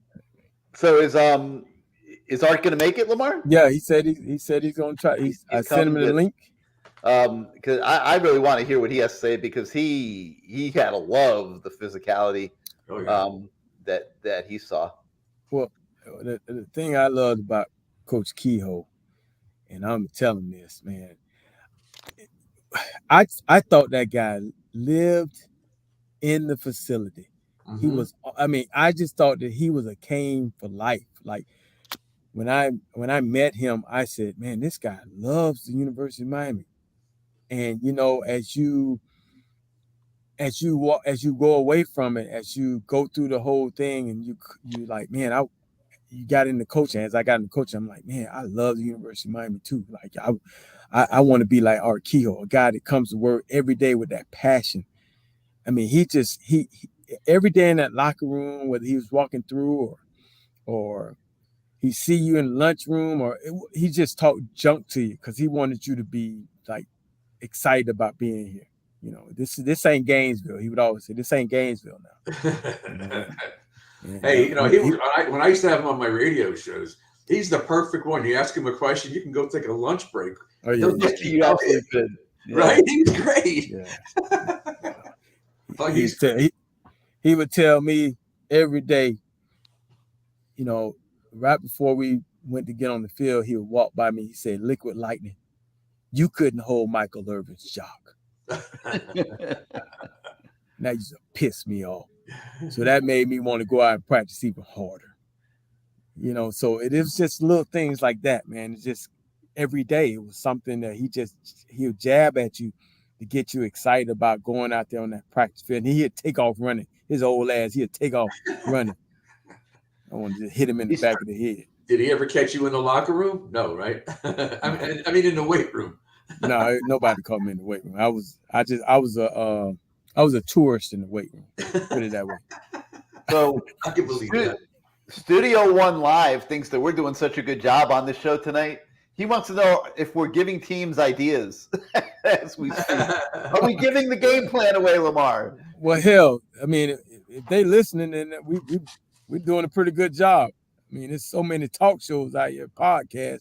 Hey, I mean, the game plan is what it is. I mean, these guys are scheming.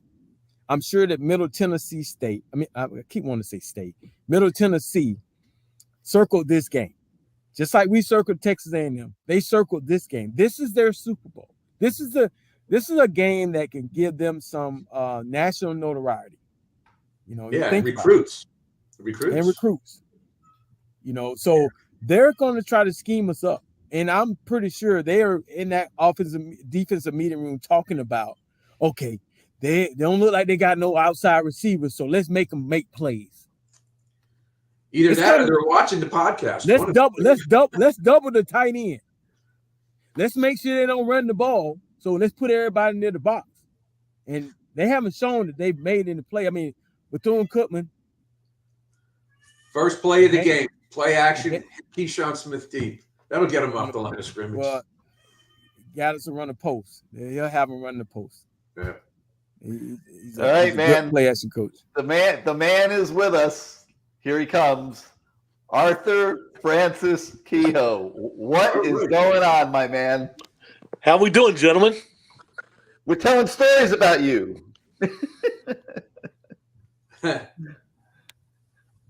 Coach Kehoe, my man. Yes. How you doing? How you doing, Coach? Can you hear us? Is your sound working, Art? Hello? Can you hear us, Artie? Yeah. There Can you you are. hear us? Here we are. Coach, can you hear us? We're having a Can you hear little us, Art? audio problem. Okay, it's in the audio. Excuse me? Second time. Can you hear us? We hear you. He just heard you. Yeah, he hears us. We hear him. Can any audio? We hear you. We hear you okay. Oh, I can hear you now, but it's breaking up a little bit. All right. So, Art, you had to be like a pig in slop the other night watching that game at Texas A&M, other than the fact that we lost. But the physicality at the line of scrimmage, I don't think we had seen anything What'd you like say? I'm talking about the other night, the physicality that we were seeing at the line of scrimmage. I don't believe we've seen anything like that since our Kehoe was running the show on the offensive line. Coach can't hear us. Gary, I can't. You're breaking up. I was talking about the physicality that the offensive line played with the other night was something that we hadn't seen since you were running the show in that room. You can't hear us. Can't hear us. It's okay. Let me click him off. All right. All right, we're gonna take you off for a minute and try to figure out what's up with your connection. Shame. Yeah. But no, I mean, I was serious about that. I mean, those old linemen, and Alex Mirabal gets a lot of credit. I mean, the advancement that we're seeing from John Campbell, Zion Nelson, Ja'Kai Clark is a whole nother beast at center. He's built up his body now, and they all just played so hard. And Jalen Rivers, who's probably the best of them all, and the way they can pull those guys. I mean, you got centers and guards pulling ahead of runners. They're setting up blocks down the field. I mean, what's going on with the offensive line on this team is a whole different deal from what we've seen in a long time. Yeah. Well, the fact that also you got guys being able to be plugged in, who can move around. That I think that's what anytime you talk offensive line play, guys that can be plugged in, that can go from left to right. I mean, that shows what type of offensive line coach you have too. When guys are able, because it's obviously pretty. I'm talking to some offensive linemen. I mean, it's not really that much of a difference if you line me up on the left side or you line me up on the right side of the receiver. But offensive line wise, it's different. Yeah. Kick steps and all the punch hand, the lead hand, the turn hand, all that stuff is different. And if you're not taught that, if you don't have a great coach teaching you that, you can be lost, especially against very good players. So, that's a test to Coach Mirabal and what he's been able to do, and those guys. Because I was a little worried about the old line coming into the deal. Everybody was. Everybody was, right? And the fact that they have exceeded my expectations. I mean, that's and I'm thinking they're going to continue to get better, because that, again, the confidence of going against that line, it's still the SEC line. Who knows? We're hoping they're good. They got ran through, like I said, the last 2 weeks, but they're still an SEC line. And they got to go against other SEC teams. So we can take that, grow upon it, learn upon it, and continue to roll down the road. And I think that if you're getting a game where, if I remember correctly, if you play against, you play against Notre Dame, for example, and you come out of that game, a big game like that, you're saying, man, okay, now I know what it takes to be in a big game. Okay, win, lose, or draw. And now I know what it takes. Now I know what effort I need to really take to be on the same level as a big game like this. As a young guy, I played the game for me probably was the Notre Dame game that we won in the Orange Bowl. I was a redshirt freshman. That's a huge game. I mean, that was so you come out of that saying, okay, man, okay, now I got it. I know what it's about now. And so you take that confidence into the next game, you're like, I just went against Notre Dame, bro. Who are you again? Central Connecticut? Oh, I'm about to tear you up. Or Cincinnati, I'm about to tear you up. I just played against Notre Dame on national TV where everybody's watching. And now we playing on what was the station back then? I don't even know. Now we playing on some little shit station. So I'm about to tear you up, homeboy. So hopefully these guys can continue to build upon that. And Maribel is a good coach, man. He's been a good coach, and he gets the guys to play well. I think Art's connection looks a little bit better. Coach, can you hear us now? Everything's much better. Thank you. All right, there you go. Yeah, we're kicking butt. So Arthur, I was saying that, and I was actually, honestly, I was thinking about this Saturday night. I have not seen a Miami offensive line play with that physicality and that level of passion since you were running the show in the O-line room. And I think that bodes well. I know they didn't win the game the other night, but I think that bodes well for the future to have that type of mindset up front. Well, they actually, maybe I'm not right, but they actually had 27 first downs. And yes. It's the first time in 40-some years that somebody had 27 first downs in a game and didn't score any touchdowns. And, but that's in front of 108,000 people in Texas. And they're just getting it together. They're going to be pretty good. Just give them some time. They'll be all right. And I thought the quarterback was a little bit erratic, but he could be win a Heisman Trophy. He could be a hell of a player,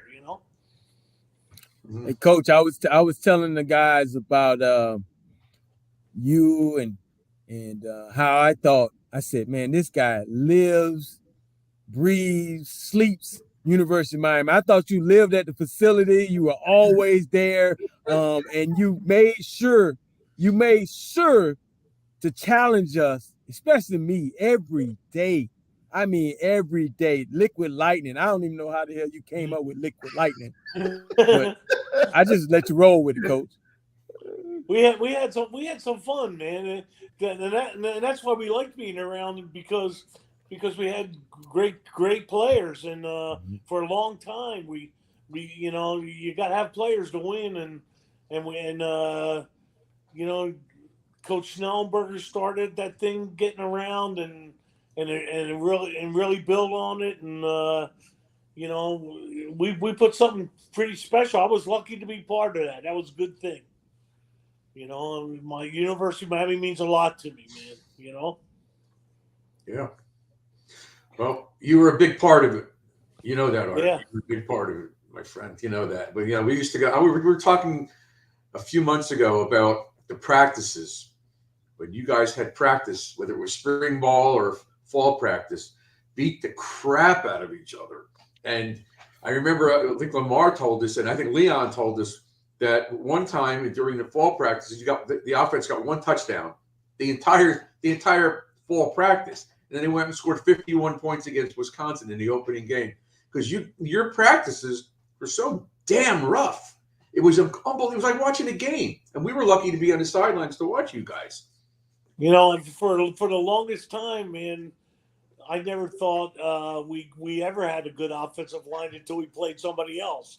Because if we were playing ourselves, then it was an all-day event, man. It was, we were so fortunate to have, ends and tackles that were like sensational and linebackers, and it was ridiculous. I mean, we'd go out to practice, and I remember Gary Stevens would say, are you guys going to block anybody today? And I'd say, well, we haven't in a week or so it's probably going to continue, And then we'd get to the game, and we'd look at each other like, man, it's nice playing some fresh faces, And but the man, they were, which was good because if they're whipping your butt, man, you're going to have fun playing the games, Yeah. And that's how it always was around Miami. So, Art, what did you think of the game the other night in general? Just general thoughts. Well, it was, I thought there was, I mean, it's got to be tough as hell with that crowd because they sounded so loud. 108,000. I think, I don't know whatever it was, something like that. And, yeah, it was. Yeah, and and again, this is early in Mario's deal, and I think they fought hard, they played hard, they were prepared, and they missed. They had a couple, I guess it hurt them with the receivers. A couple of them were out, and then they got another injury, and that's always tough. And I don't know. Losing is losing. It's hard to take. I'm sure that plane ride home was a tough one, but I still see a lot of things I like, man. There's a lot of things about that team to like. This, of course, the speed is nice, and they were very well coached. I like what was going on there. There's a couple dropped, not only passes but interceptions that could have changed it. I mean, that was a one-score game, and a lot of things can happen in a one-score game. And so all in all, I would say going to Texas A&M, you're not going to get much of a tougher road opener. Was that their road opener or no? Yes. Yes. Yeah. So where are we going? We're going to Texas A&M for 108,000. That's tough. Right, and a team coming off a loss, they were pissed off, Texas A&M. So I thought we did pretty well. We had, if it wasn't for maybe Tyreek Stevenson and the receivers, that's the only flaw that I saw. I think the defense played great. The offensive line looked good. The running backs ran hard. There were holes for these kids. Sometimes they got have some talented backs. They played hard. And the line definitely looked good. So, and they have a good defense, and there's a lot of pluses, but I'm sure if I know Mario, he's gonna make this practice this week interesting. Yeah, he's gonna harp on those negatives. Yeah, it's circle the wagon time. Shaylon Noel, one of our viewers, Art and Lamar, says this team needs Tyler Van Dyke this week to catch fire as a captain, not as a ball player, and show the leadership to bring them back from this. You guys agree with that? Most definitely, and there were some plays that he could have made the difference, and it is what it is. So you got to work on it and fix things, and it'll be an interesting week down there. So in Coral Gables, it'll be interesting. We've had a few of them, A few. Coach, I tell you this, Coach. I just wanted to tell you this, man, and this is from the bottom of my heart. In coaching now, I think of you very often because we're just right before practice and I'm about to walk on that field. I do an art Kehoe. Because you always seem to be excited about going to practice, like every day. And I had to get some shots in on that. Yes. And you would get shots in, like telling me that I couldn't hold Michael Irvin's jock. And that pissed me off. Or you'll say, hey, Ryan McNeil, he's going to eat your lunch today. Or are you guys doing a good job? I guess we don't block DBs now, right? Yeah. All that good stuff, man. All that good stuff. So I appreciate it, man. You give me every day. Yes. You know what I'm doing now, Lamar? I'm coaching. I'm in Brigantine, New Jersey, and I'm coaching the Brigantine Rams, which is a 12, 13, and 14-year-old team. And man, I do the same thing. I'm having a blast. That's how you got to do. You remember Jimmy used to say all the time, man, to work hard, have fun, be positive, and that's a major theme about getting football done. And some of these, I'm a different generation now.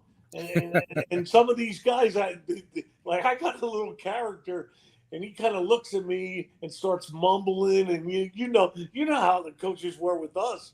You know, they get right in your grill, and I look at them and I go, "Hey, Mumbles, do you want to talk this out or something?" You know, and he just kind of laughs at me. But you know, you got to remember, man, football is a dangerous sport, but it's all about teamwork, and it's all about discipline, and the coaching part of it is demanding, you know, to get in a stance a certain way and have certain splits and understand certain plays and you know, and you gotta be able to, you know, I was fortunate that I learned from Tony Wise, you know, the coaching part of it, and Kim Helton and those guys were terrific coaches, man, and they, you know, you put it all together and you get it going good, and we certainly were pretty good at the Miami Hurricanes, you know, for a while. Yeah, hey Art, you know, we probably played for 11 or 12 national titles. Yeah, winning 5 of them, right? Yeah. We were probably right in the hunt for about 5. Six with a yellow flag at the end.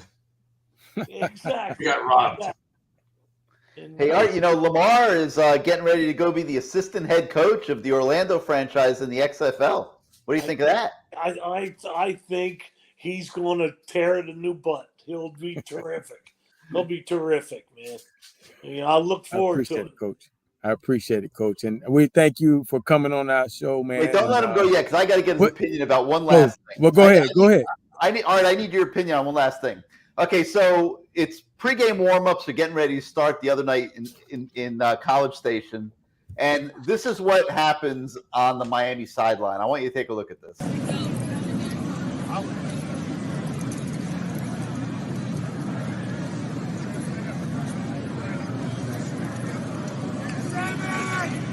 They bring about 50 horses out there, and they are pissing and crapping all over the Miami bench.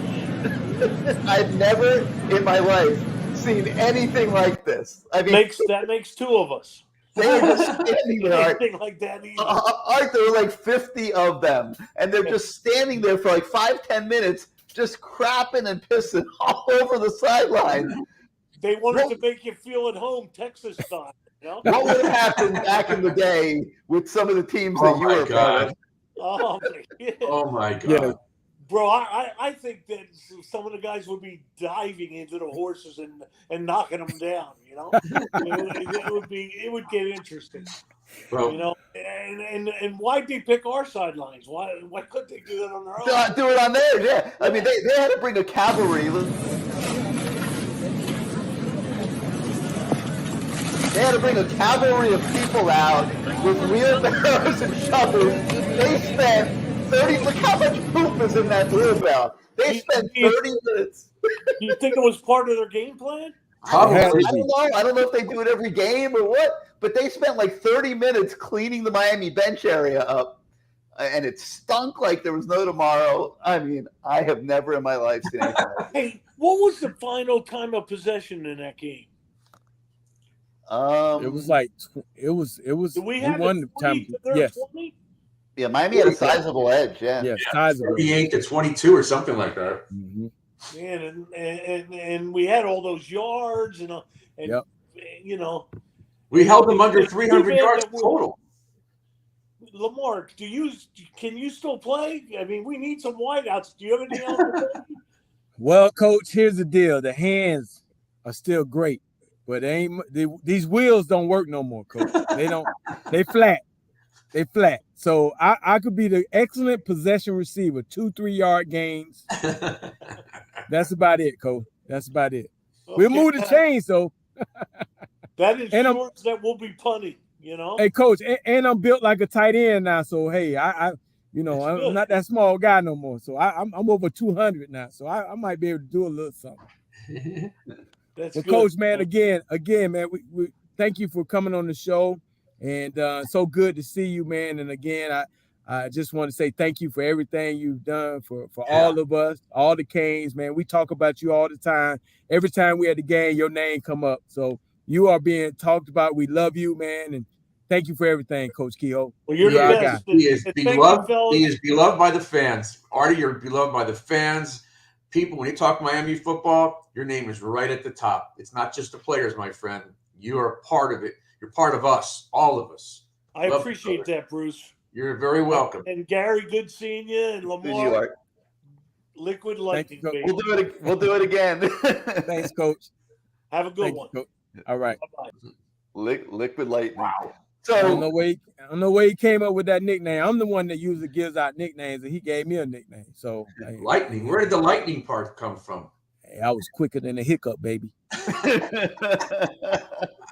Lamar, I'm gonna ask you to talk about Caneswear in a minute, but Studio One Live is giving me a hard time over here. He says we need Ja'Cory Brown at wide receiver, and I had made that comment a few weeks back that I would love to see this kid. I don't know if you've seen Ja'Cory Brown, Lamar. He's like about 6'5", phenomenal athlete, built like a rock. And I'm thinking to myself the other day, this kid's not going to do anything this year unless they put a gimmick package in.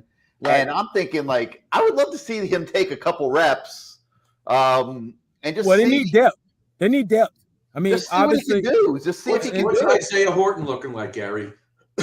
Just okay. He was banged up a little bit. Yeah. And I'm just thinking, Dave, like, it's all hands on deck right now. And I'm thinking to myself, like, man, like, I would love to see him take a couple reps out at wideout and just see if he can contribute. Well, I tell you this, Gary, they don't have a lot of wideouts. No. When I went to practice, when I sat in on the meeting, and I was asking Cooney, who was like the assistant wide receiver coach, and I was like, "Who are these dudes?" He's like, "Bro, it's all these walk-ons, man. We you think about it, they lost Rambo. Rambo stays in school. We got a guy. Right. Rambo would have made a world of difference. Guys transferred. Guys left. I mean, Wiggins, Pope, these guys left. So, all you got left is walk-on. You got your guys, but guys get hurt. You bring in Latson. I mean, you got a bunch of walk-ons in the room. Some of them guys, man, they, I was like, man, who are these guys? It's like, they walk-ons. I'm like, okay. I felt better about that because I'm like, we recruited them guys? Who was that little number 32? Who was that? You know what I mean? So they got a lot of work to do. David Manning is throwing out the idea of Frank Ponce, the quarterback's coach, running the passing game and letting Josh Gaddis run the running game. Like, they already want to demote the offensive coordinator 3 games into the season, Lamar. And they want your opinion on that, Lamar. They want your opinion. But he's the wide receiver coach too. That's why they needed Lamar. Well, let the man do his job. It's not making excuses for the guy. He got to call the plays and he got to get those guys to play. So let him do his job. And obviously, they got to get more experience and more confidence. So hopefully, those guys are with Cooney and the whole offensive staff. They're working on that. Again, it's a staff that has a lot of experience. So if anybody's going to get it done, they should be able to get it done. I agree. And they didn't lose that game because of Josh Gaddis. I don't care. Like, I've seen all the comments. I've seen all the, debate on social media, on our message boards. Josh Gaddis had them in position to win the game. They left so many touchdowns on the field. Gary, you know what happened? There's still remnants of the whole Manny Diaz thing. So when you complain and you get rid of a guy, they think you can do it again the next year. They complain and we got rid of the guy. So now that's what they're used to doing. Yeah, that's what they're used to doing, Gary. They feel like that's their right. They feel like that's the way to go. This is one of the best coaching staffs in the country. Just ignore him, Gary. Just ignore him. We win some games. They're on my message boards. Josh, you go out there, you call a great game. Josh, you go out there and call a great game against Middle Tennessee. Then we go on, we put up some great numbers in the ACC, and they'll be back singing your praise again. So don't worry about it, Josh. It's just South Florida. This ain't Michigan now. This ain't 100 and some that's quiet, spread out. Hey, Josh, how you doing, Josh? Nah, this is some other stuff, Josh. And I'm sure he finding it out. He probably knows social media. He probably like got the tinted windows riding down low like that. You know, he probably, you know, this different. They outside the building. Yo, what's up, Gaddis? Yeah, bro. What's up with them calls, bro? Gaddis, he's got some swag to him, man. He's not putting up with this nonsense. He got a little swag. Yeah. All right, Bruce. We're gonna let you run. We got to take care of some business here. All right, Bruce. Thanks always for being part of the show, and we'll do it again Saturday afternoon. Go Canes. All right, Bruce. All right, Bruce. All right, LT. Tell us about Canes wear, man. Give us the lowdown. All right, Hurricanes football is back. Are you geared up yet? Have you been to Canes wearing Davie recently? They have the latest gear for the Miami Hurricanes and the Miami Dolphins too. Canes wear is more than a store, it's an experience. They have the largest selection of Miami Hurricanes items in town. Items from Adidas, Dime Life, Flow Grown, and other brand names, including Team Sideline apparel, and hundreds of different t-shirts, jerseys, polos, hoodies, and hats and all. Sizes for men, women, kids, babies, and even pets. Caneswear is your tailgating headquarters. Tents, chairs, tables, flags, decals, magnets, license plates, sunglasses, and tattoos. They definitely will get you ready for game days. So if you want Hurricanes gear or any South Florida Pro Team merchandise, they've got you covered all season long. So get on over to Caneswear, located at 2511 South University Drive in Davie. And of course, they're always open at caneswear.com. Caneswear, the spot where Miami fans shop. All right. So here's some Caneswear little deal for you. They got extended hours, okay? 10 on Friday, 10 a.m. to 8 p.m. and on Saturday, 9 a.m. to 7 p.m. And that's, and on top of that, James Williams will be in the store for a signing on September the 30th from 5 p.m. to 7 p.m. Pre-orders available online. So come on by. That's James Williams, September the 30th from 5 p.m. to 7 p.m. Pre-orders. I might even come by. Hell, I ain't got nothing to do. I might bring all my kids, though. Bring your kids to meet James, huh? Yeah, bring my kids to meet James and, maybe get some gear. They got a lot of great gear around here, man. This is a great store. I can't wait till they move to the other spot. It's going to be bigger. And we'll probably have, I've already been talking to them about my own little studio. They're going to build you a studio? Build me a studio around that thing. You heard me? That's awesome. All right, let's do some word association. Okay, let's get it. I'm going to hit you with these because we haven't talked about these. You're like you're going to be under the gun here. La Spada. Yeah. All right, let's start with La Spada. All right. Well, La Spada. I can't wait to get home and get hold of this ham and cheese right here. That smells delicious. Obviously, my chips. I've drank some of my Coke. It's in the plaza. So when you come over here to get your shopping done, make sure you go by there and check them out too, because I can't wait. It says the best damn hoagies in town. That's a big claim now. That's like saying you're the best quarterback in the world. Damn if you judge by the amount of meat that they put on the sandwich, unquestionable, there is nobody even close. Well, I'm gonna talk about them next week. If it ain't, I'm gonna talk about it. You'll be happy with that sub. All right, Tyreek Stevenson, Lamar. Yeah, Tyreek, man. He is like Antrel said, he's one of those dogs. When we talk about guys who you think could be a leader, he was at the University of Georgia, different program, where, it's an SEC program, SEC team, different, just a little different. So you bring that here. He's always been a guy. He talks. Every time I've gone there, he's talked to me. Stand-up kid, great player. He probably just wanted it, and he had to learn the hard way. Yep. You got to get away from that thing, man. Sometimes you can't force the play. And myself, I didn't return. I returned kicks in high school, punts and kicks. I decided when I got to college, I wasn't going to do that. And they didn't need me to do it. But I had already said, hell, I don't trust them dude blocking. Hell, I ain't finna get knocked out for nobody. So I said, nah, I'm good. He's sitting there thinking. It takes you got to have peripheral vision. You got to have a lot of confidence in catching the ball. And because we've seen so many times how it can change the course of a game, whether it's the pros, high school, little league, or whatever.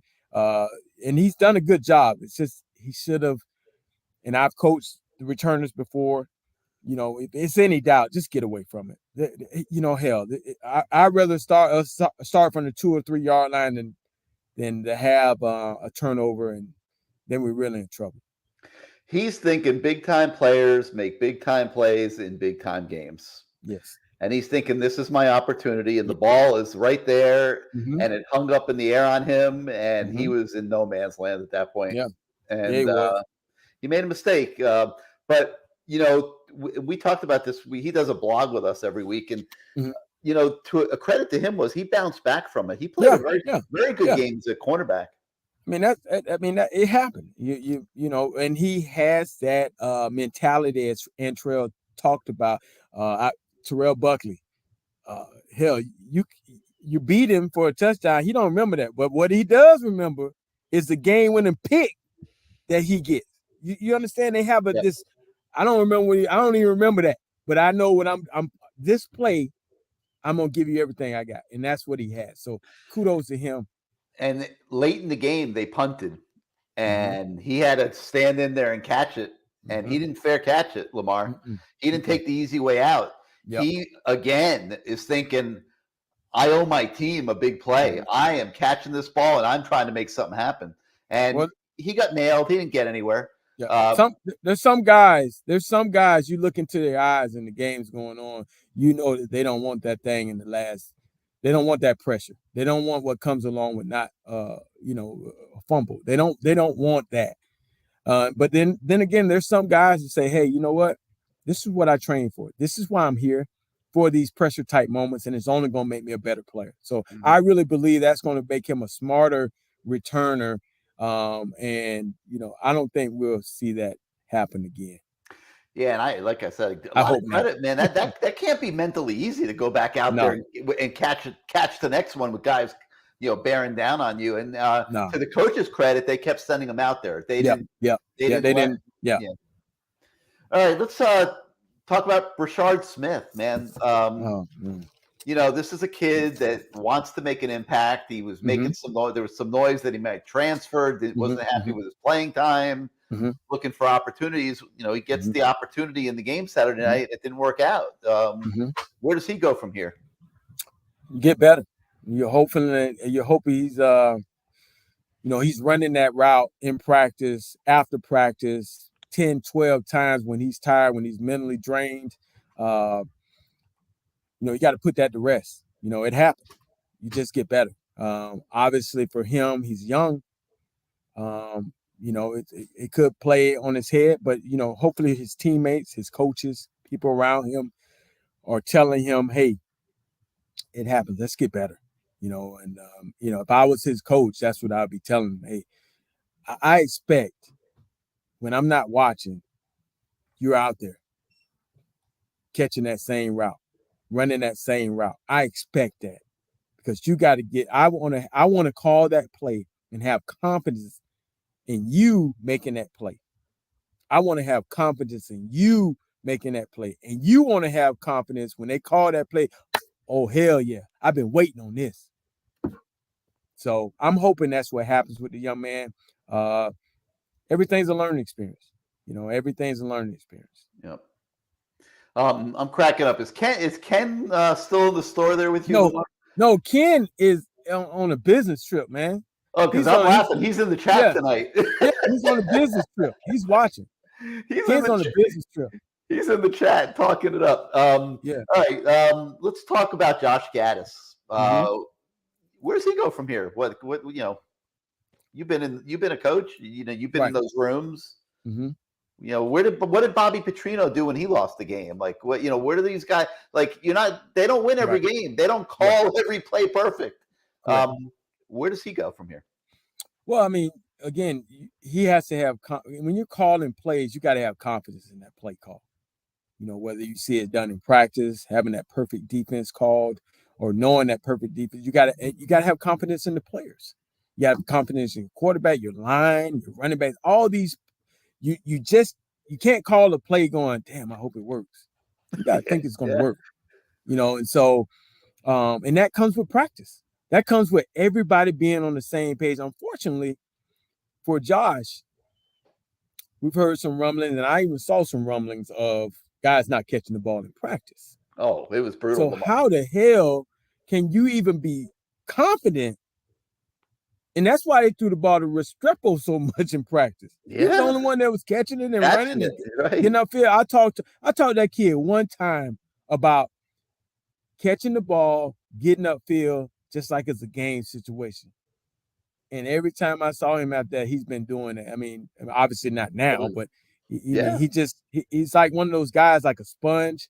But those other guys, like I told him, I said, hey, you have an opportunity to be a leader of this group.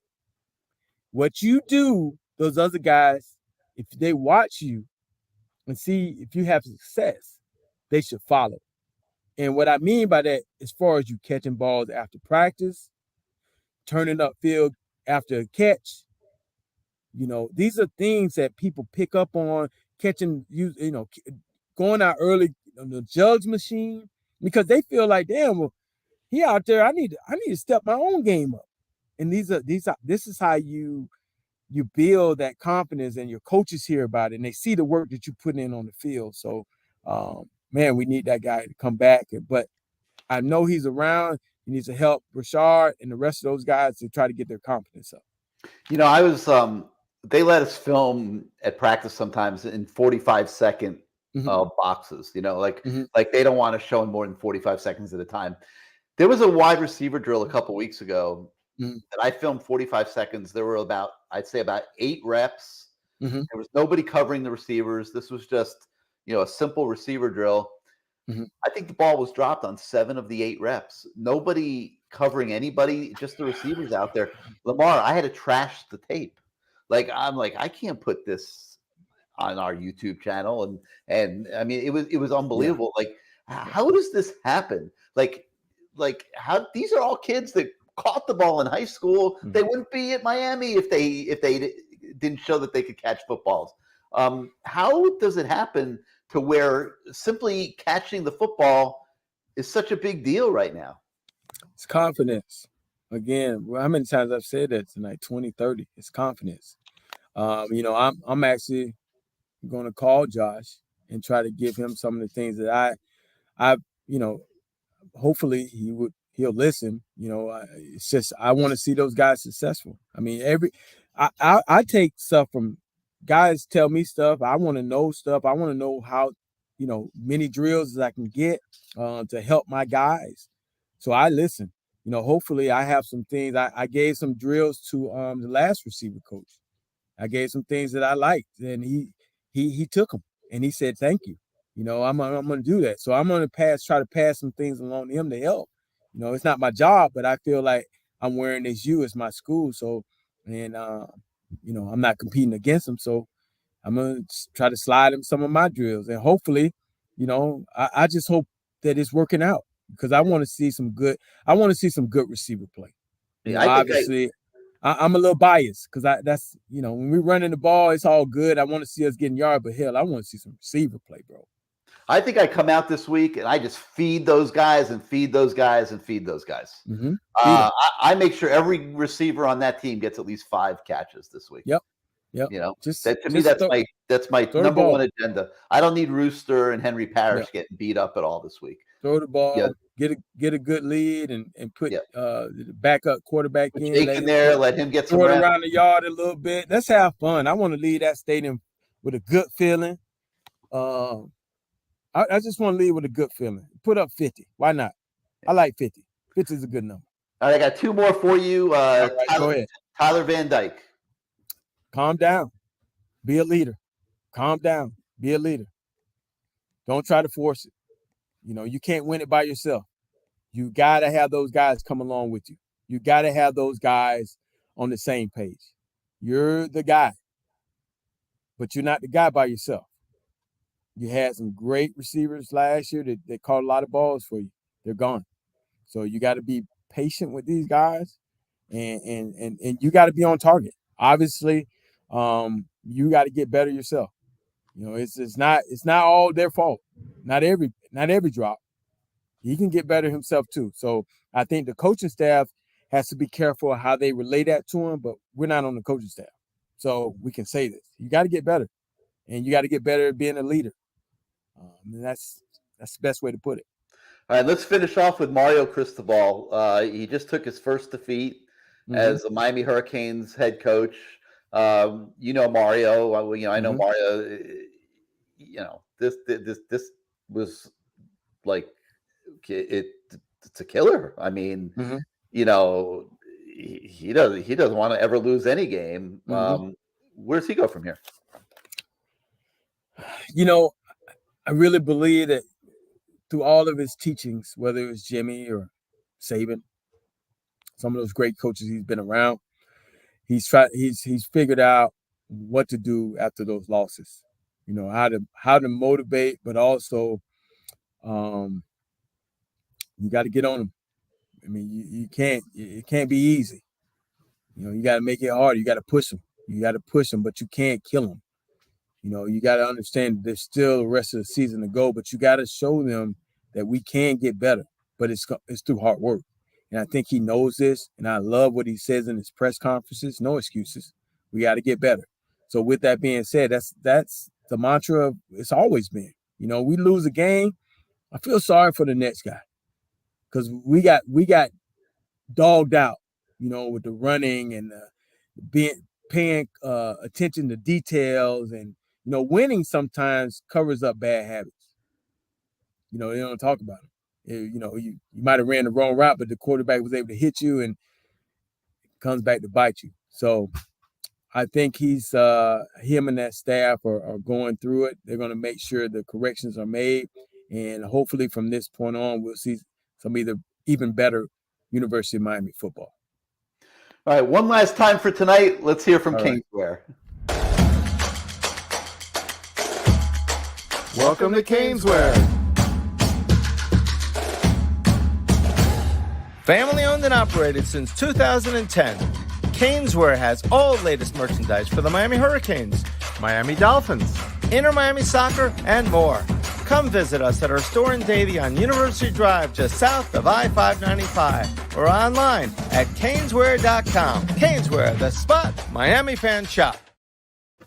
I did that for Ken. I figured if he's spending the night in the chat, he's got to see himself on TV a few times. There you go. Yeah, he said he was definitely in the chat. I saw his name come up a couple times. Yeah, pretty funny. All right, so that's going to do it for tonight, Lamar. Yes, we got to thank CaneSport. We got to thank Christine Rosendahl. Christine Rosendahl, the law office, and Lamar gave you the information. If anybody has any legal issues out there that they need help with, Christine is a great place to turn to. You see her number on the bottom of the screen right now, 561-512-6199. Christine Rosendahl, ESQPA@hotmail.com. So Saturday, Hard Rock Stadium, Middle Tennessee coming into the house, a team that loves to throw the ball. And so the Miami secondary will be busy. Hopefully the Middle Tennessee secondary will be busy too. We want to see a lot of balls in the air this week, and let those receivers start building some confidence, because you are going to need them in 2.5 weeks when North Carolina comes to town, a team that can score points in bunches. Miami is going to have to score to win that game. Yep. All right, LT, well, see you at the stadium on Saturday. I have this shirt on. And we thank all you guys for watching once again on Wednesday night. We'll see you next Wednesday. We'll see you at the stadium Saturday. Have a great rest of your week, everybody. Have a great night. Go Canes. Go Canes.